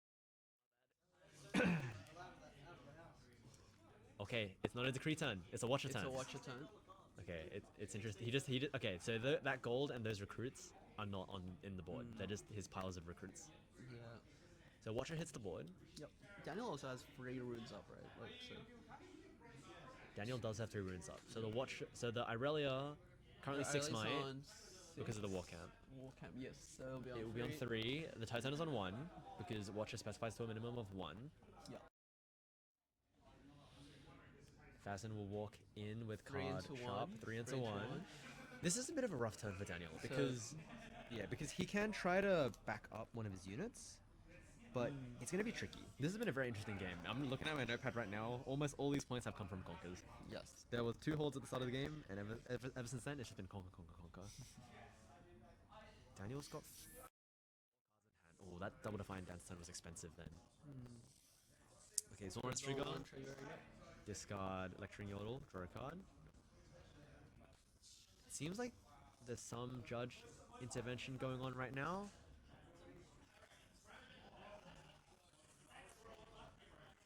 Might be in relation to the Zorn Warrens. Not too sure. Right, walking in, that makes up. Is Watcher 6 might or 7 might? Watcher That is was an 7. accident. Watcher is 7. 7 might. Oh, big Oh, ride the wind. Okay. Big! No, that's actually a big ride the wind because Daniel here will conquer to 7 conquer and to hold 7. to 8. If But- this goes through, oh, 'cause Daniel so- conquers to 7 And then holds it. because you can gain your 8th point by holding. I see. Because when the Titan was on there as well, Uh-huh. it actually wasn't a conquer, right? So Correct. it'll be So- unconquered. And then, Yes. Yep. So, but like, it's kind of weird because holding is only done at the start of your turn by definition. Daniel gets the conquer off to 7. Conquer up to 7. If Fazen lets it stay here, because the way Riftbound works is you can score once on each battlefield on any turn. And anything. Usually, it's only on your turn. Yep. Because you can hold on your turn Yeah. and you can conquer on your Yeah. turn. But with cards like Ride the Wind, cards that let you move during battlefields, Yeah, it's you a pri- call. Yeah, okay. Yeah, because you prioritize the you would prioritize the Mm-hmm. like let them take the battlefield first, so then Yes. it becomes it theirs. becomes their battlefield, and you moving into it would become Will a, be yours a again. conquer. So- Exactly. So in that situation, you'd probably try to go in with the Watcher first, right? But then the Watcher would have still triggered the same kind of thing. It's a bit tricky because this play, I make this mistake a lot. This play is really Yeah. hard to play around. Yes. If you don't see it and account for it, Then it you're just gonna takes it out of like exactly. Yeah. You're gonna get hurt by it. But at the same time, if you as we saw here, if you don't respect it, you're gonna lose to it. Yep. But at the same time, playing around it is really hard because you need to have enough might in the other battlefield, or at least block it. yeah, or the resources to block it. Yeah. Viktor is one of the decks that has a hard time doing that. That's why a lot of the time with Decree and stuff, it's just like, I'm gonna kill your units right now. Yep. And the thing with Decree Bellis Breath is if they flash the Irelia, Bellis Yep. Breath repeated will still kill it. Yes. Because it's 2 instances of 1 damage. That causes Imperial Decree to trigger twice. And therefore, if you kind of imagine the chain, Yes. there are 2 triggers on the chain that say kill this unit. So Irelia will die, GA will proc, and then it will die again. Because it's on 2 separate Exactly. occasions. But that's different with something like Falling Star, because Falling Star Exactly. does it at the same time. Yes, it's not a reflexive trigger anymore, I believe. Yep. It's, Yeah, because of the errata. it's a bit weird. Although, no wait, Falling Star, same thing, it triggers it twice. It triggers it twice, It but triggers it it's... twice. There's no cleanup in between the No triggers. cleanup. Same with Bellis Breath, actually, it's not a reflexive trigger. Oh, it's not reflective. Yeah. It's just that, like, same with Falling Star, you'd get 2 instances of kill this as a result. Okay, sideboarding. What do you expect to see sideboarded in from Fasten here? Fasten. I don't think either of us have played much Viktor. Personally, oh wait, let's see what he's got. Oh, I saw a Grand Stratagem. I don't really see that. I don't think so, because as Viktor, you do want just your kill spells. You want your Imperial Yeah. Decrees and stuff. I would so- expect Imperial Decree coming in, Yeah. personally. What do you think leaves? Bella's Breath I think stays. Bella's Breath it does probably. Oh, it's a bit of a weird. It's a great synergy with weird though. great synergy though with Imperial Decrees. So. Yeah, Decree is good without Bellows, but Bellows is not as good. Yeah. without Decree, so it's hard to say. Because Daniel doesn't play any kind of like small minions, right? Yeah, well, he Everything is plays always Lonely Poros, Lonely but Poros, yeah. like at the same But time, his you need Poros will be to- spread out, Yeah. and that means Bella's Breath won't get as much value. Yeah. Yeah, we see the Pokemon and the Yu-Gi-Oh! Kia, bro, all the wrong card games. Yeah. I'm saying this as someone who was on stream earlier with a Pokemon playmat. My bad. Okay, so Daniel takes game 1. What do you think Daniel sides in? So if This it's is the actually same, if it's the hard. same, so for context, Daniel and I swapped decks a few times. Oh yeah, you have done that. Yeah, I gave him Yeah. my Kai'Sa and Draven. He's given me his Irelia. So Daniel probably, if it's the similar Oh, list, gear it plays removal. gear removal, so it plays Adaptatron. It plays 2 Adaptatron. You can say it's fine. Plays the 2 Adaptatron. Basically, if you conquer with the minion, you get to, I think, kill a gear, Kill and a then gear. also you get a buff. You right? get a buff, yeah. The other thing that Daniel also plays is Vex. So Vex, I don't know what the second part is, like Vex something, right? Vex something. Cheerless. Yeah. So it's Cheerless. I believe it's a 5 cost 5 power, 5 cost 5 might purple unit, and basically when it's in a battlefield, your enemy. When it's in a combat. When it's combat. Combat? Is it combat? It's or combat. It's battle- combat, not battlefield. If it was battlefield, it'd be broken, bro. That'd be insane. It's in So a if it's combat. combat, your opponent's Okay, we see Arena's greatest. yeah, your opponent's so- unit. Sorry, your opponent's spells cost 1 power and 1 energy more, more. and your friendly ones cost 1 less power and 1 less. Yes, to a minimum of 1. Minimum of 1. So it's yes. a very powerful card. I don't know if you'll see it hello, in here. though. Cassie. Who did win game 1? Daniel Oyang won game 1. yeah. Yes. So, TCG. what does he side in? I actually don't. So I guess he sides in Adaptatrons. Is he playing Disarming Rake? Do you know? Probably not. No. Okay, so just Adaptatrons. Maybe the Vex. Irelia has. Okay, here we see Victor. One of Victor's strengths. Just Yep. if you don't have a 2-drop, who cares? Just Tap create Victor. one, yeah. Create a 1 might unit. It's fine. Yeah. And some would argue it's actually the optimal play because it also generates hand advantage. Yes. The unit did not come from your hand; it came from the tokens. Yes. And that's one of Victor's like biggest strengths, Biggest right? strengths. To be able to generate all Yeah. of these kind of Guaranteed consistency. Now I've put them both on 1 point under the assumption that neither of them missed Arena's greatest trick. So we're gonna hope that neither of them did that. So the battlefield's Phazon opened with Arena's Greatest. Arena's Greatest is literally in your first beginning phase, gain a point. It basically says you need 1 less point to win the game, assuming you don't miss the trigger because it is a missable trigger. Tell me when you would miss the trigger though. So it counts as so the way that it works now after a couple rule changes is you can still catch the trigger as long as you catch it before your next beginning phase. Yes. So in theory now it should be unmissable because the person who goes first will trigger it and that will remind the person who goes second to trigger it. Or the person who goes first misses it and the person who goes second triggers it and then the person who goes first goes, oh wait, I'll trigger it now. So Well, in yeah. theory it's unmissable. So either they both hit it or they both miss it. Yeah. Okay. What I've been doing is I've just been like, we both have it. Yeah. 1A. Most players will just be like, let's just start at 1 point. Cool beans, we'll start at 1 point. Yeah. Alright, so the other battlefield is Sunken Temple. Sunken Temple says when you conquer here, if you have a mighty unit, So mighty is 5 or more. 5 or more might. You get to pay 1 energy and you get And to draw draw a a card. card. Yep. On conquered. yes. Yep. Okay, so Phazon conquers Sunken Temple, hides a Hidden Blade, and Hidden uses Blade it to draw 2 cards. to draw Yep. 2 cards in response to Oyang's attempted conquer, which succeeds. Yep. So, yep. Daniel will play an Adaptatron. Adaptatron, Yeah, the okay. Adaptatron's here. But at the moment, the Adoptatron isn't as We useful. see as Phazon the leading read. in to give it a read. Well, it's not that useful right now, right? Because, Yes. Because the one that really matters is the Vanguard Armory. Yeah. And for Vanguard Armory to get on the board, you need a need a gear. gear, so you need the gold. Mhm. Yeah. So, something interesting with Adaptatron and Irelia is you can kind of burst it onto the board. Because you can Yep. play it, you can And then you immediately can choose attach it, it, and you yep. can immediately ready it. Yep. Yep. So you don't need to play it preemptively like you... Yeah, Jace can still kill that gold, generate the Vanguard Armory, and we have an endless army. But, as you saw last game, Daniel dealt with it pretty swiftly. Okay, Irelia hits the board. No GA to protect it, so... So Color Ooh, Week okay. might. Oh no, Color Week might Alright, come in. I mean, there is an Adaptatron on the board, but... It could die to... to a swing, to like a swing. But Adaptatron is 3 might, with a buff it's 4, so card sharp... Okay, let's take a look at the hand, hang on. I saw a Decree. It's a bit early for Decree Bellows, but I guess it's a thing that can happen. Oh, Vengeance! Vengeance as well. Vengeance, a simple card. Kill a unit. What's the all it cost? says. It's 5? 4 energy and 2 yellow power. 2 yellow. It's expensive, So, and Irelia has deflect. yep. 4 2. Okay, we see the recruit move into Sunken Temple. It won't be able to activate it because it's only 1 might, but that does put Fazan on 3 points. This is a very slow, grindy game. Currently, the score is 3-2, with Fazan on 3, Daniel on 2. Yep. Okay. Wow. Fazan's got a full grip of cards right now. Lot to work with because he's just been generating units off of Victor Legend and Yeah. playing Lecturing Yodel, stuff like that replaces itself. Daniel, I don't know how many cards he has. Maybe I would guess he's got like 4, maybe 5 cards in hand.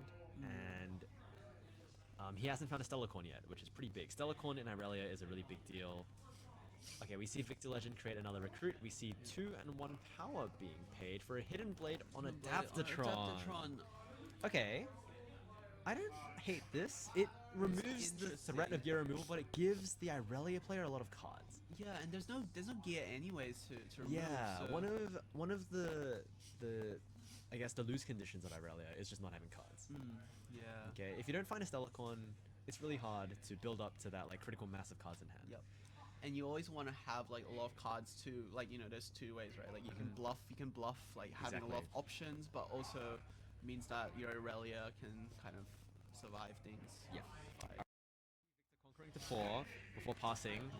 Ouyang conquers to 3 into the Sunken Temple. He triggers the Sunken Temple Yep, to draw. because the Irelia being readied in the beginning phase, in the awakened phase, sorry, counts as +1 might for the Irelia Legend trigger. So Oh, those and also with the so Fasten being tapped out, Tapped now out. he can just go and gank to the other side as well. Yes. So taking for those extra who aren't points. familiar with Green Irelia, Irelia Fervent is a 4 energy unit. Doesn't cost power, which I think is a bit of an oversight. This unit is unbelievably overpowered. It has deflect, which essentially just means you need to pay 1 extra power if you want to choose it with any spell or ability. Sorry, opponents need to choose to pay 1 extra power. You don't. And also, it has this extra text that says, I get +1 might every time I get chosen and I get ready. I see that so Daniel has 4, I think 5. 5 runes. Daniel has 5 5 runes up. runes. I see the flash in his hand. So if there's a hidden blade or kind of any kind of targets on the, he can just flash out as well. Well, we see a salvage, I think. I think this is going to be salvage. Yep, into the Boots of Swiftness. Salvage into boost swiftness. This is a pretty interesting play because it Daniel's- means that if you kind of use a not can block like some of the other kill spells. Right? Yes, exactly. Interesting. Usually would see salvage being played on something like Guardian Angel, but to be honest, all the gear in Irelia is pretty crushing. Boots of Yeah. Swiftness ganking is a really big deal. It makes moving between the battlefields a lot. And Guardian Angel saves the unit. Unit doesn't die. Yeah. Saving unit good. So what can be done here?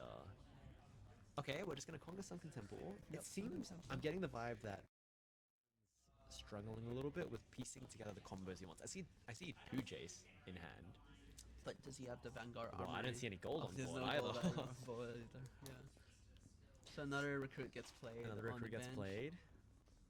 That's a Bellows. Oh, he's got Bellows Imperial. Bella's Imperial, but He doesn't have the energy to pay for it right now, Yeah. but that could be an option in a later turn. The Imperial can get win-walled or hard bargained. I believe Daniel has 2 Daniel hard plays bargains. 2 hard bargains Yes. and a win wall. That might be. He plays a win-wall as well. Okay. Yeah, but it might be So- sided. It might be side. I mean, it's game 2. It Yeah, might be sided in now. Yep. Irelia holds to 5. So right now the scoreline is 5-5, and Daniel just gained a point from holding. If Daniel makes it to into Sunken 6. Temple, Yeah, it'll it gets go to 6, 6. Exactly. And then the turn after, you yeah. can go for. Oh, see, the right Rider the win. win. This is huge because it lets Irelia Bring conquer it the other in, battlefield, and and then then you move can it back out. back as Exactly. Irelia won game 1. Currently, it's now 5-6. And so he triggers the. Triggers a Sunken Temple. Oh, he's playing something. Oh, Zonia's! Zonia's! That is huge. So that blocks against Color Week now. as Blocks against well. Color Weak, blocks against Hidden Blade, although, yep. Save yourself from Hidden Blade anyway. Yep. Right, like, why expose yourself to the threat if you can just not? 4 runes up. blocking Cold the Weak is a big deal. That I is a guess big deal. it doesn't block Imperial Bellows, but It we does can also not. just defy Bellows. Yep. Or like win Wall Imperial Decree, or like Hard Bargain or something. There's a lot of counter spells that Daniel hopefully has in hand. I think he's got like 6 cards in hand, and Fazin also has like 6 cards in hand. So there's one call a week. There's Okay, we're gonna recruit. This indicates that Cold Week is being played, because you would only do this early if you're gonna kill it with your own Cold Week.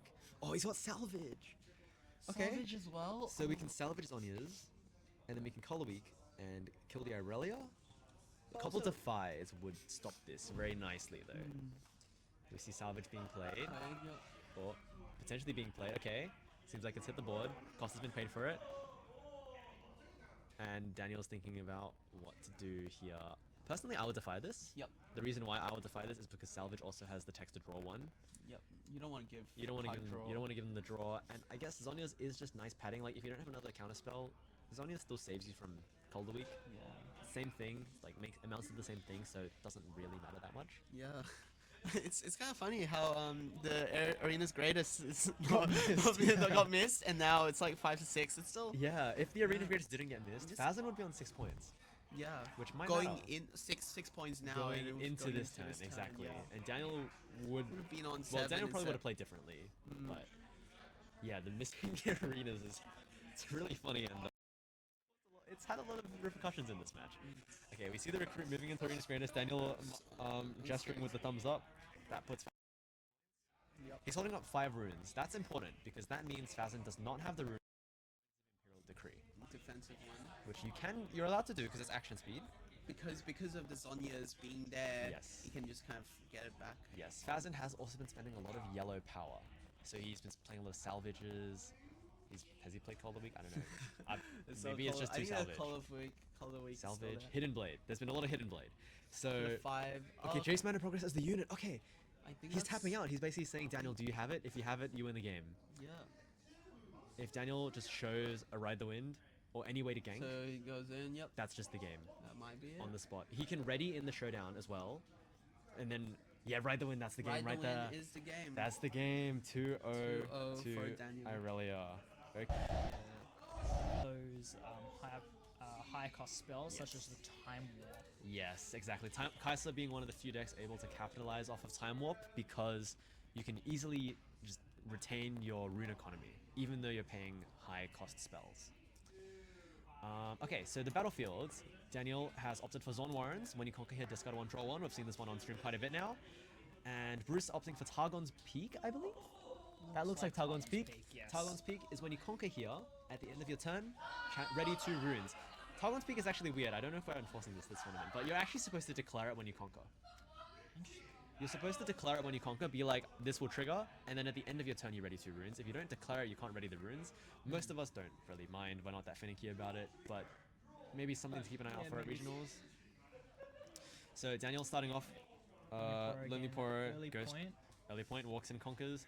Bruce plays Plundering Poro. and that looks like a Stellarcorn Herder there. Yeah, Stellarcorn heard it down. We see him readying 2 runes from the Targon's Peak.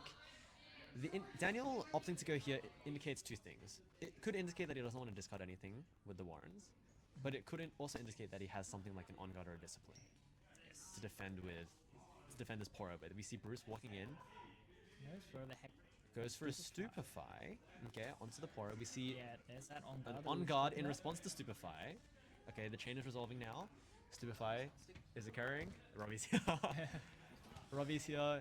1 card drawn from Stupefy, and we see Bruce considering his options. Thinking about this one. The Lonely Poro is on 3 might, 3 so might. Hex Tech Ray will kill it. What's in hand? We see. Yeah, it just goes for the trade. Oh So, no, not even a trade. It's 3 sorry, into the, 2. yeah. He that's just what I meant. takes the loss. Unfortunately, that's a bit rough for his hand. What's in that hand? Hard to say what he's got. Oh, Rocket Barrage just killed the Stellarcorn. A Defy here would be backbreaking for Bruce. Oh, and On Guard does it he's too. Holding Yes. Stellarcorn, Okay. Okay. So, I'm gonna be honest. I think that was a bit overzealous from Bruce. I think tapping out to try and kill a Stellarcorn when an Irelia player has 2 runes up is a bit greedy. Yeah. You have Not So Fast, Defy, On Guard, Discipline, even Defiant Dance. Maybe just going into that Zone Warren, just getting the extra Just cycle. getting- if yeah. you could hit that, if you could hit the. And you get guaranteed gold as well. Yeah, if you hit the star, falling star. Falling Star here would be yeah, huge. It could have been. You could go with the double Yeah. kill there. Yeah. Obviously, 2 on guards. in play. Daniel Wow. could just play those to save Yeah. them both, but probably just would have saved the Silicon. Okay, Booster Swift is coming down. We saw this played last game as well, but it seems like here it's just for rune economy. Daniel opting to stay in the Targon's Peak. Doesn't feel threatened because Bruce doesn't have any units. And if he does accelerate any units, it's going to be Kai'Sa, which is like 4 might. You can probably deal with it with a Discipline. And Or Darius? Or Darius, yeah, Darius. Darius, but Darius requires another card. So it'd be like Darius Cleave, maybe like a Ray or something, because Bruce is on 7 runes. I mean, anything. It just requires 2 costs, obviously. Can they hear so- us if we're talking like normal volume? No, you can't hear us. Okay, You can't hear anything beyond like where Okay, easy. Masters then. Easy. Yeah, we see Bruce. Oh wow, okay, I'm not keeping track of things. 4. 2 hold, 3 conquer, 4 hold, 5 hold. We have 5. It's currently 5-0 in favor of Irelia. Okay, that's a big. That exchange on turn 2 was a really big point swing. We see him walking back just to draw another card. Free value, why not? Kai'Sa coming in unaccelerated. This time Bruce respecting the potential of buff spells from Daniel. Okay, Daniel's developing his Irelia. He is paying 1 to equip the boots to it. This is just Chooses not to stand it. chooses not to stand it. He doesn't. He's already scored Yeah, both he's already battlefields. He just wants the boots on, just to make the Irelia a bit bigger. Right, 6 might Keep it now. at that range. Yeah, exactly. Right now it's 6 might. It's basically saying if you want a falling star, you have to pay the deflect cost, and I can just buff it with anything, Yeah, and it's gonna minus live. 4. Obviously, got 3 runes up. You have plenty. Yes. So conquer, Kai'Sa conquering into these on warrens. He will trigger the Kai'Sa first, draw 1. Bruce is getting up. Discard a lecturing yodel. That's an interesting discard, but I suppose I guess if you're this behind on points, How many is he at? He's at 9 right now. It's at so 9 rune. next. Oh, Brynja hits the board. Okay, Brynja is a big counter to Irelia. Yes. What does Brynja do? It prevents us from from playing any cards during this turn, which means Yes. any of those buff spells he might be holding in response to, say, a falling star, he will not be able to play it. Yes. So, However, you can respond to the Brynja play trigger. And Daniel's opting to do that, buffing his Irelia with a discipline up to 8 might, no 9 might. That puts it out of range of falling star. I do really like this from Daniel because obviously playing the Yes, playing we see the a falling Brynja star. telegraphs Yes. that play. Telegraphs this falling star play, yeah, exactly. Wiping the Stellarcorn is big, but I think Daniel's got quite a lead if he manages to stick Zonias or a GA on the board, especially with 1 Rocket Barrage down. Daniel will have a big advantage. Yeah, it'll make it very hard. Yeah, this Irelia will be very sticky on the board. Although something to keep in mind, Bruce is up to 8 runes now, changing to be untapping into 10, and whenever it's 10 mana, You gotta be those- thinking you gotta- about yeah, you time gotta think warp. about that time warp. Exactly. Oh, we can't see the hands, man. Daniel's got a lot of cards though. He got a lot from his Stellarcorn Herder. So he's gonna walk in to the Zon Warrens. Pass focus. Yeah, 7 on 4 here. What could the possible answers be here? We see a retreat, just preserving the Kai'Sa. A defensive play here. Just keep the Kai'Sa alive. Kai'Sa's just a great unit. Yeah. When I conquer draw 1, amazing text. Daniel scores to 6. Notably, he's on point parity now. He doesn't need to conquer the other battlefield. But if he does get Irelia in the other battlefield, that's a lot of pressure for Bruce to deal with. He needs to deal with the Irelia, Yes. right? But if sure. Daniel doesn't have like a GA or a Zonia's, Yeah, I and think then it it's is very better. exposed Exactly. At that point. It's exposed to stuff like Hextech Ray, although Ray is only 3 damage. Yeah, it would require obviously Bruce to Pay spend a lot of deflects. deflects Exactly. just to kill and target that Irelia. And every You see a time, Draven discarded. yeah, every time you deal damage to that Irelia, you gotta worry about Wait, what does he have in hand, what can he buff. that's really interesting. If Daniel has any pump spell, he could have won the game with Draven. Because Draven says, when I win a combat, gain a point. Notably, Daniel... Oh, I think Daniel could have won this turn. I think he could have won this turn. If he played it's Draven in 7 the battlefield, now. Titurner swapped them and readies the Draven, he can walk into the Targons and he wins. Because he would gain a point from winning the combat, and then gain a point from conquering, and he's conquered the other battlefield, so he gains Yeah. that 8th point. So Daniel may have Maybe missed lethal, but at the slight- same time, he's got a lead. Would it be on 7? He's on 7 He's now. 7 now, yeah. Yeah. Something to review in the VODs later, Yes. I think. But if you but the thing is, if you're on 6 points and you conquer, No, but he was on 5 and he conquered here first this turn. it was just 6, right? So he conquered the 6, and Draven here would combat win and then conquer 8. Oh, I see. So Daniel might have had game this turn, but he's playing a little more conservatively. I don't mind it because he's got a huge lead. It's currently 2-7 right now in favor of Irelia. Yeah, with no board. With presence, no board, basically. literally just a Brynja on board. Brynja can't even get over the Kaiser. Well, it many- actually can. It can just trade. How but many runes does Daniel have Oh, up no, it here? can't. He's got It can't. It's got a boots. 8 open runes. 8 open runes. Oh. Against Irelia, yeah, that thing's not staying Yeah. at 6. I think the only thing that the Draven play loses to is Smokescreen. Because it would be 6 into 6 with Okay. the Poro. Okay, Watcher hits the board.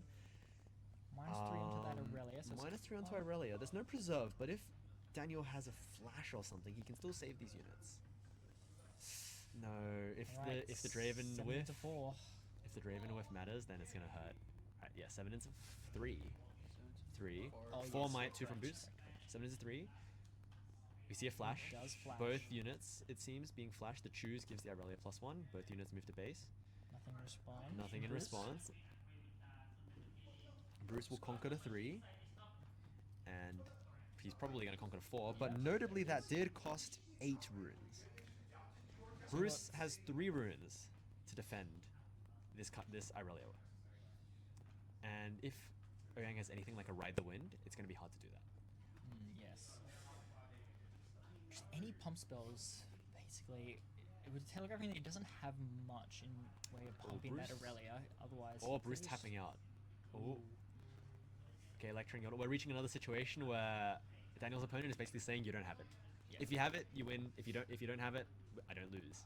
Right. We also wonder here, does he even need to conquer on that? Obviously, if he can pump it up and just go for it while he's he could tapped out, always conquer just- one. Yeah, he could always just and go kill. conquer and just hold that battlefield. Yes. There's 2 runes. Okay, so Daniel's on 10 runes. Bruce has 2 runes still from the Targon's Peak. What could that be? A smokescreen? I think smokescreen is the most devastating thing that it could be. Smokescreen is 2 energy, 1 power, just give a unit -4 might. Yes. We see Irelia going into It's the Zon most Warrens. effective damage that you can Yeah, consider. it's the most worth energy for might ratio. Right, We take see. some- Okay, he takes the Warrens. This is his 8th point, so he would draw. He draws a card first for trying to score, and then the Zone Warrens trigger will activate. So Irelia currently at 7, needs 9 to overpower on that other The other thing. battlefield, If you and consider potentially s- more. So potentially 13 with the Ooh, an smoke on screen. guard is interesting. Ooh, is he... He forgot to stand his legend. That's okay. It seems that Christian went and helped out with that. We have 2 judges there now, eh? Yeah, there are 2 judges. Two judges watching the stream. Christina. Christina. All right, a rebuke hits that Watcher, and I believe Oh. maybe a Ride the Wind will do it. Anything. Oh no, that and a There buff. we go. There GG's. it is, All right, that's game game 1 one. goes to Daniel Oyang. We're gonna go into game 2. Let's talk about sideboards. Sideboards. Now, listen. We have the deck lists I now. have deck lists. You have the deck lists. I do have deck lists, so let's This pull is up great. Bruce here. Let's have a look at the sideboard. So he's playing a one Bryn here in the sideboard. Okay, that's almost certainly going in. That's definitely Angle going shot. Two Whoa. Angle shots could be Angle very shot could be very big to Then- remove GA. Yes, getting through that Okay. GA. Thermo beam probably not, I feel. Assembly rig. I like assembly rig. I've seen a lot of players starting to play assembly rig. You're gonna have to remind me what that card does. It's a gear. I think it costs 4 energy, and it says exhaust me and pay 1 red power to recycle a unit from your trash and play a mech token in your base. Okay. It's basically for those long drawn out control mirrors. In the late game, after they've spent all their spells and all their units, you can just play assembly rig and you have an infinite supply of units. Probably not the most useful in this matchup. It's just cool seeing it. I've seen it. I've had it played against me once. It wasn't a great experience. I was on Israel that time. Daniel. Daniel. So in the sideboard we got Daptrons. Those Ooh. aren't going to be useful here. There's a Vex. There is a Vex. There's 2 Vexes in the sideboard. A Wind A Wall. wind wall could also come in. You know, deny those big Interesting. time warps as we've been saying. I'm expecting to see maybe Zonia's, maybe Vex, Wind Wall, Defy potentially. A lot of things that Daniel might want in this time. In terms of what Daniel takes out, might just be Draven's. Draven is weird. Draven's an interesting card in this matchup, I will say. Yeah, there's a lot of low-powered units on Bruce's side, but you always got to Yes. worry when you put that Draven in. You could It could die in die combat, to so combat to all those hex rays. yes. We kind of brushed over it, but Draven Audacious, it's 6 energy, 1 power, 6 might. It has deflect, and it says when the first time I win a combat each turn, gain a point. And it also says, if I die in combat, choose an opponent, they get a point. So in 1v1, your opponent will just get a point. Right, looks like we're done with sideboarding. I'm expecting to see quite a bit more gear removal, or at least tricks involving gear from Bruce. And another Bryn here. Second Bryn here? Third Bryn? No, Second so Bryn here. 2 Bryn here. There's only one in the main board, one in the sideboard. Yeah. So that Brynja that was played by Bruce in game 1 was the only Brynja that he's got. Yes. Brynja is a really big deal in this matchup. It is. It lets you push through boards that obviously the Irelia player thinks that they should be able to hold. It's very common for Irelia to just look at the units on board, walk into battlefields, and just say pass with like 10 runes up and say you're not getting through here, and then a Brynja just shuts that down. Yes. So very important. Bruce obviously again being on the play as well is very good for it. What battlefields anyone. did Bruce bring? Good Sorry. question, Sorry. because I did not screenshot them. Okay, Sunken Temple Targon Zorn. This is Daniel. for Daniel's probably going to play Sunken Temple this game. Expected going second because it's hard for most enemy decks to take advantage of it. Yep, we see Sunken Temple. We see Ravenbloom Conservatory. So this battlefield says when you defend here, reveal the top card of your deck, and if it is a spell, add it to your hand. If it's not, recycle it. It's basically kind of free draw. Yeah, obviously very good for Kaiser because they play a lot of spells that deal damage and kill units. However, it is also very good here for the Irelia player. They have a lot of spells that pump up. So I feel like in this matchup, it goes pretty evenly. In fact, Daniel's probably very happy to see that. Yes, exactly. If he just plants a Lonely Poro in that early game and his opponent is forced, if Bruce is forced to attack with a unit, he just gets a spell potentially, probably a spell. Yes.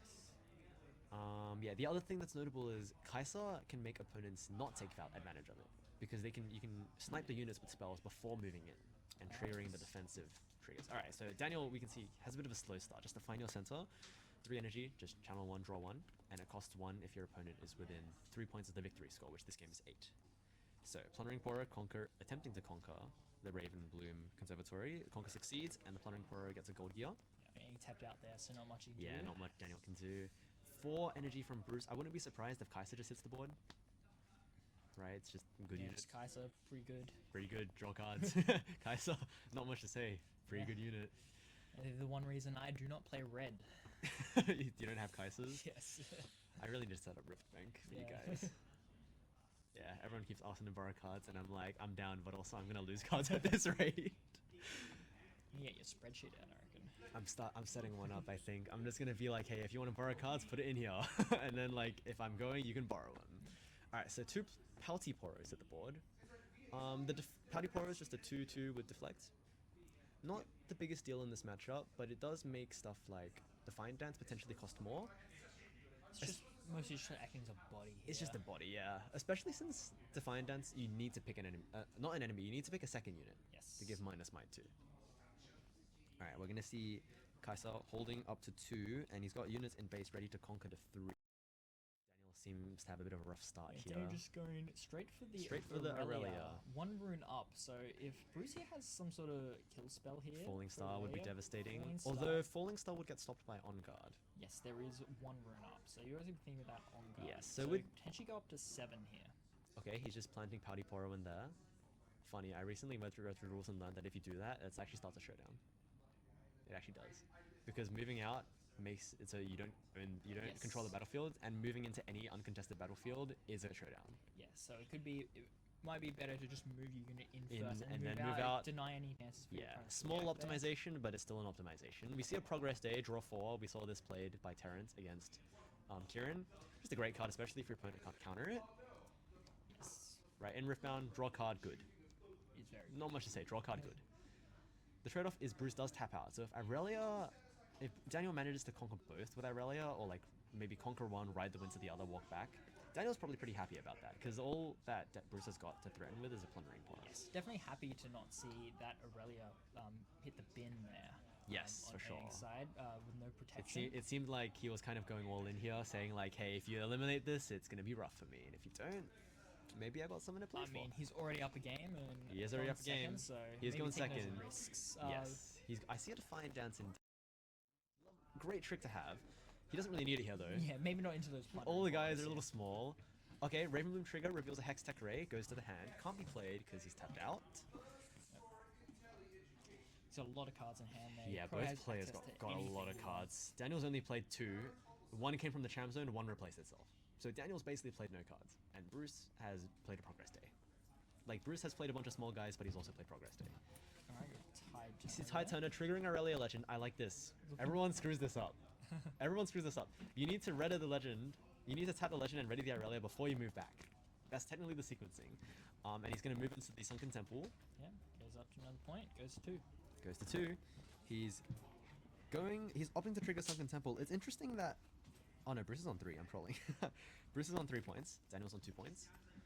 And Daniel has 5 runes left. And a grip of cards. A bit more than Saying that. pass. No, yes. Bit unfortunate. If I feel like if Daniel had a Guardian Angel or a Zonius here, it would have hit the board. Yeah, At least Irelia is still just naked it's there. very exposed to hard removal. There is only one unit on the board though for Bruce. So unless he's accelerating Kaiser in or Mhm. the Thousand Tail Watcher, probably only scoring 1 point here. That's alright. That's alright. He's on 3 points. Yeah, his point economy is Yeah. still odd. Yeah, it makes point parity if he just scores one battlefield, so he's probably not too mad about it. Alright, Bruce, let's they're see. asking how many cards in Daniel's hand. Daniel's how counting. many pump spells do you have? I think is what he would like to know. Yes, although unfortunately, he can't know. It's not possible. But yes, 6 runes up there for Hmm. Daniel. Bruce is taking a think. What line does he want to take? I did this a bit when I was on stream. I would Yeah. be like, man, everything sucks. Everyone's gonna judge me for what I played. I think it's just us that are gonna Yeah, judge bro, I'm us. just losing on stream. Both my losses were on stream. Oh. Damn, never put me on stream again, Robbie. This is your Um, fault. No, I'm kidding. I'm gonna put you on stream if I'm gonna exclusively put you on stream. alright? Hey. All right. Ravenbloom Conservatory trigger reveals a Lonely Poro. Unfortunately, not a spell. Gets recycled. That Lonely Poro is gonna stay lonely. Yeah. Poor guy. Never gonna see the light of day. Yeah, on the bottom of the deck now, man. Bruce is passing focus, offering a trade. Daniel can take this trade.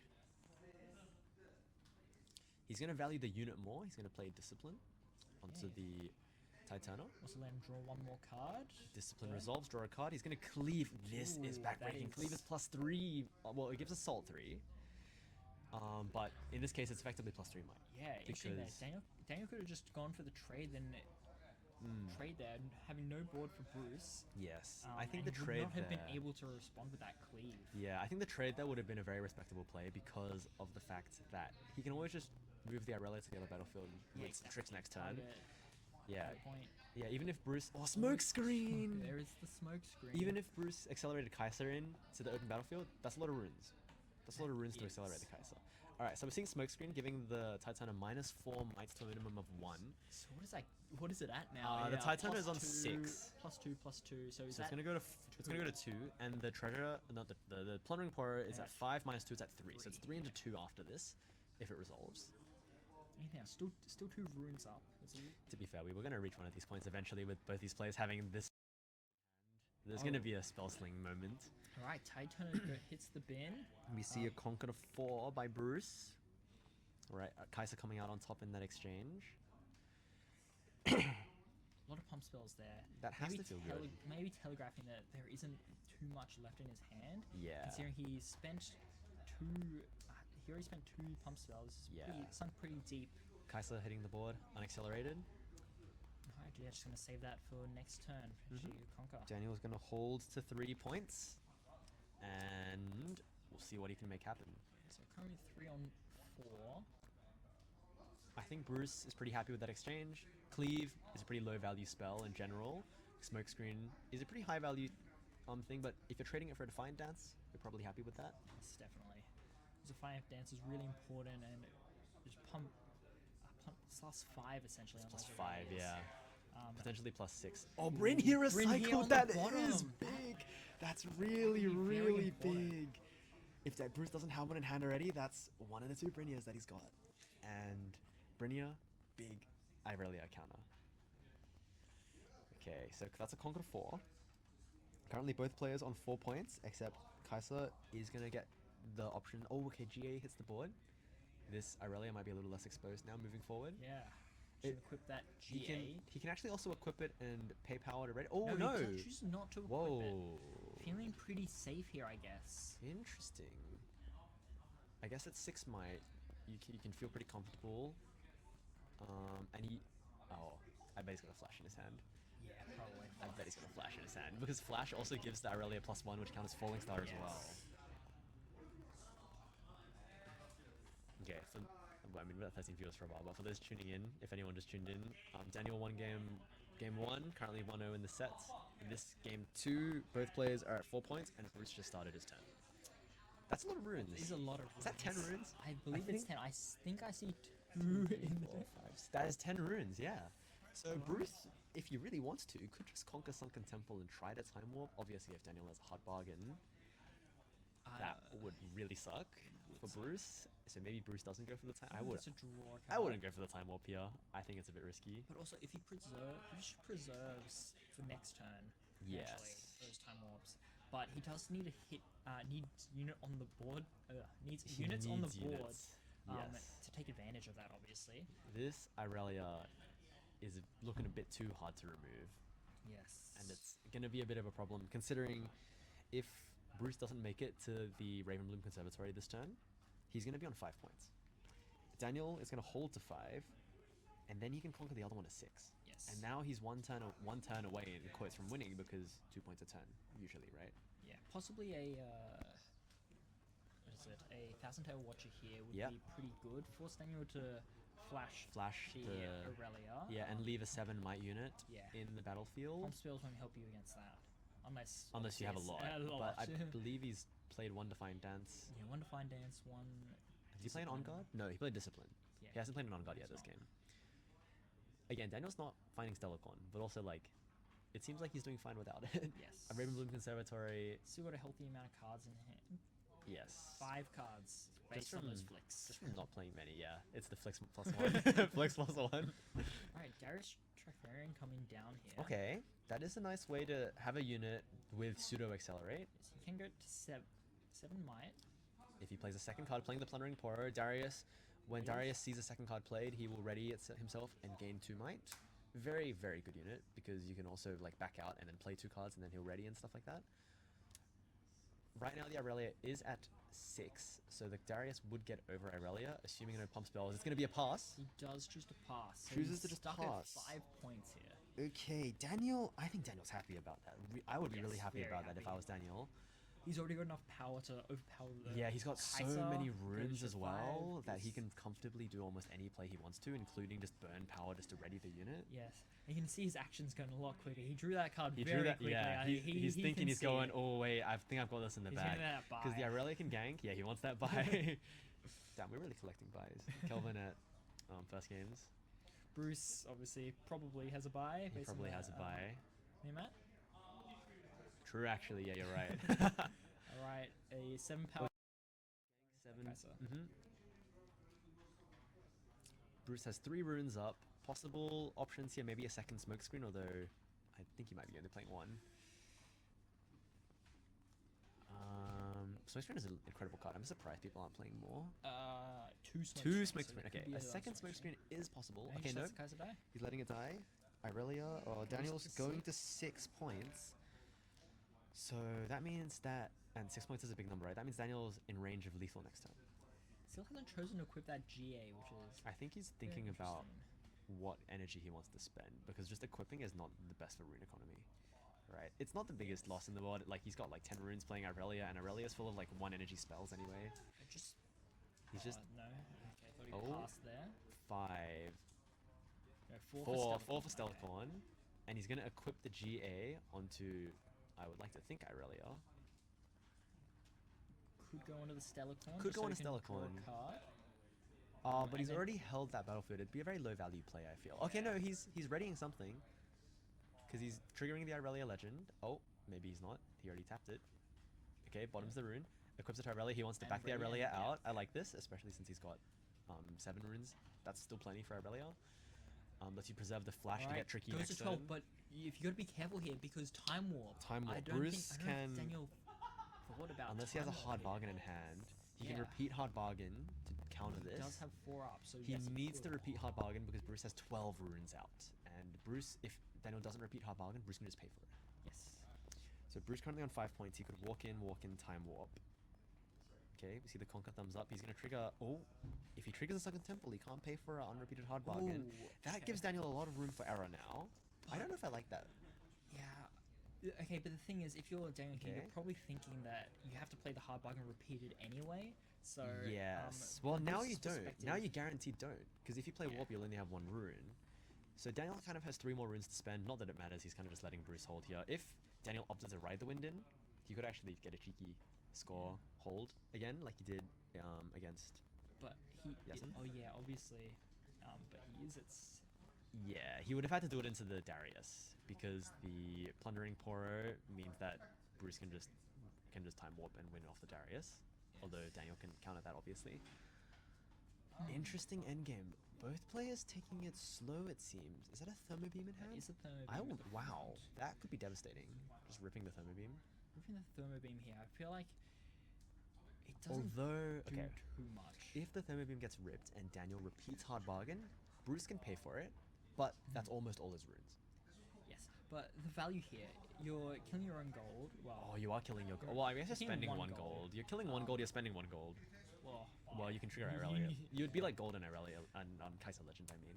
hitting a GA, but you're really following up on killing the GA. though. Yeah. You're not really getting that value. The GA out is of not thermo the beam, concern and- anymore. Yeah. The boost of swiftness is what we're really worried about now. It's 7 o'clock. Oh my I'm god. really thinking about this. Hey, much earlier than we did last time. That's true. When did you guys start last time? 12? It was like 10:30. Wow. Okay. We had 1 extra round, so add another hour. Plus, okay. we were playing Miracle format. That's true. Ezra's Alright. everywhere. Alright, This Watchful Sentry. Into Sun Temple, passes into it and a over. pass. Okay. No time warp in sight. I guess a little worried about the hard bargain. I would be too. It's a bit Yeah. scary here. Definitely keeps up a lot. A lot of runes here. So runes. obviously Darius, he could have once he plays 2 spells, we'll get Yep. +2. Yep. Damaging into the Irelia probably is what's going to happen. Yes. Oh, personally, on Daniel's side, I think if he manages his cards right, he's got it here. He's got the game. He's got the game. He's got the match. He's got the tournament. And he's got the buy. He's got the buy and the playmat and the card. All right, he's rebuking. Ooh, I'm assuming Darius. Yep, Yeah, the Darius is goes gone. back to hand. That's He a also lot of power that off is the a lot field. of power lost. It's also a potential +2 Like, later off the goes- field.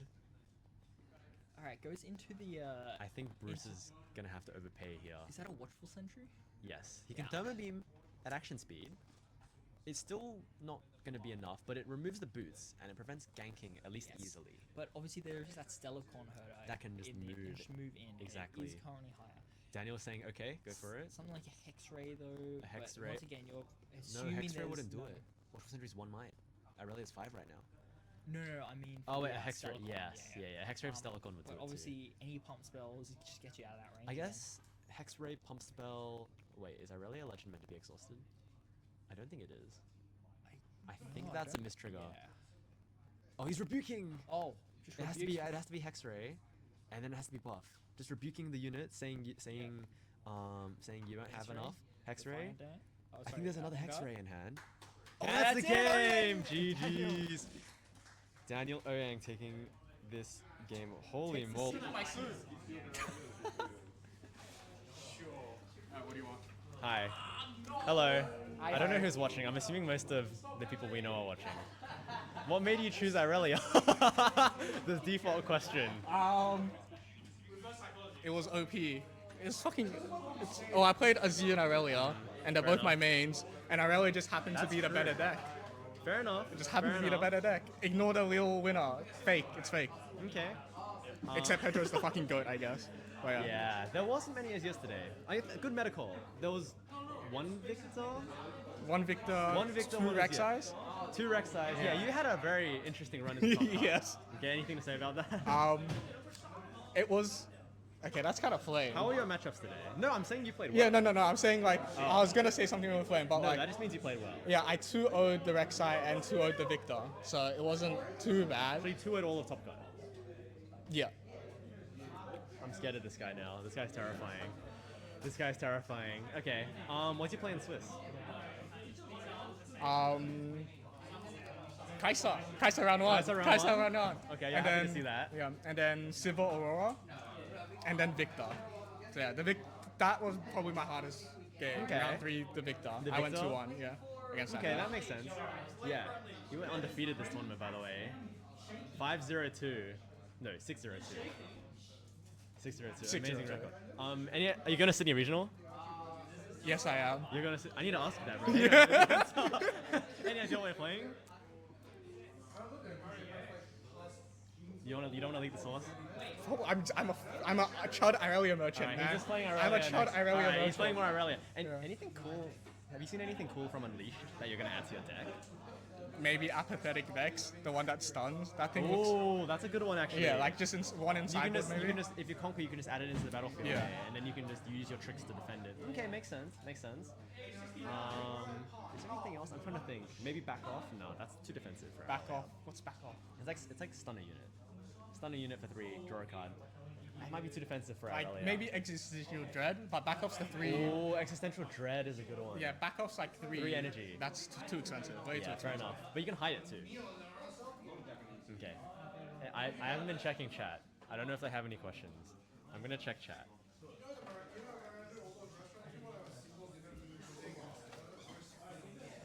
Oh my god, I have to scroll up so much. Alright. Okay. What I say? What I say? It's gonna be like Kelvin asking you something. Watch this. Kelvin's my. Nope, there's no question. GG. I'm not. I'm retiring, guys. He's fucking retiring? Alright. That's probably everything. Yeah. Alright. Thank you. That's probably everything. That's okay. All good. All good. Thanks for the interview. Oh, a very Congratulations good on winning. Thank you. You're a very good-looking man. Whoa. you- I'm gonna leave now. I'm gonna leave now. Yeah, I'm gonna go back to the table. That's probably everything. So there's, like, odds are stream's gonna cut off randomly. Thanks for watching, guys. Daniel's gonna get his pricing. All right.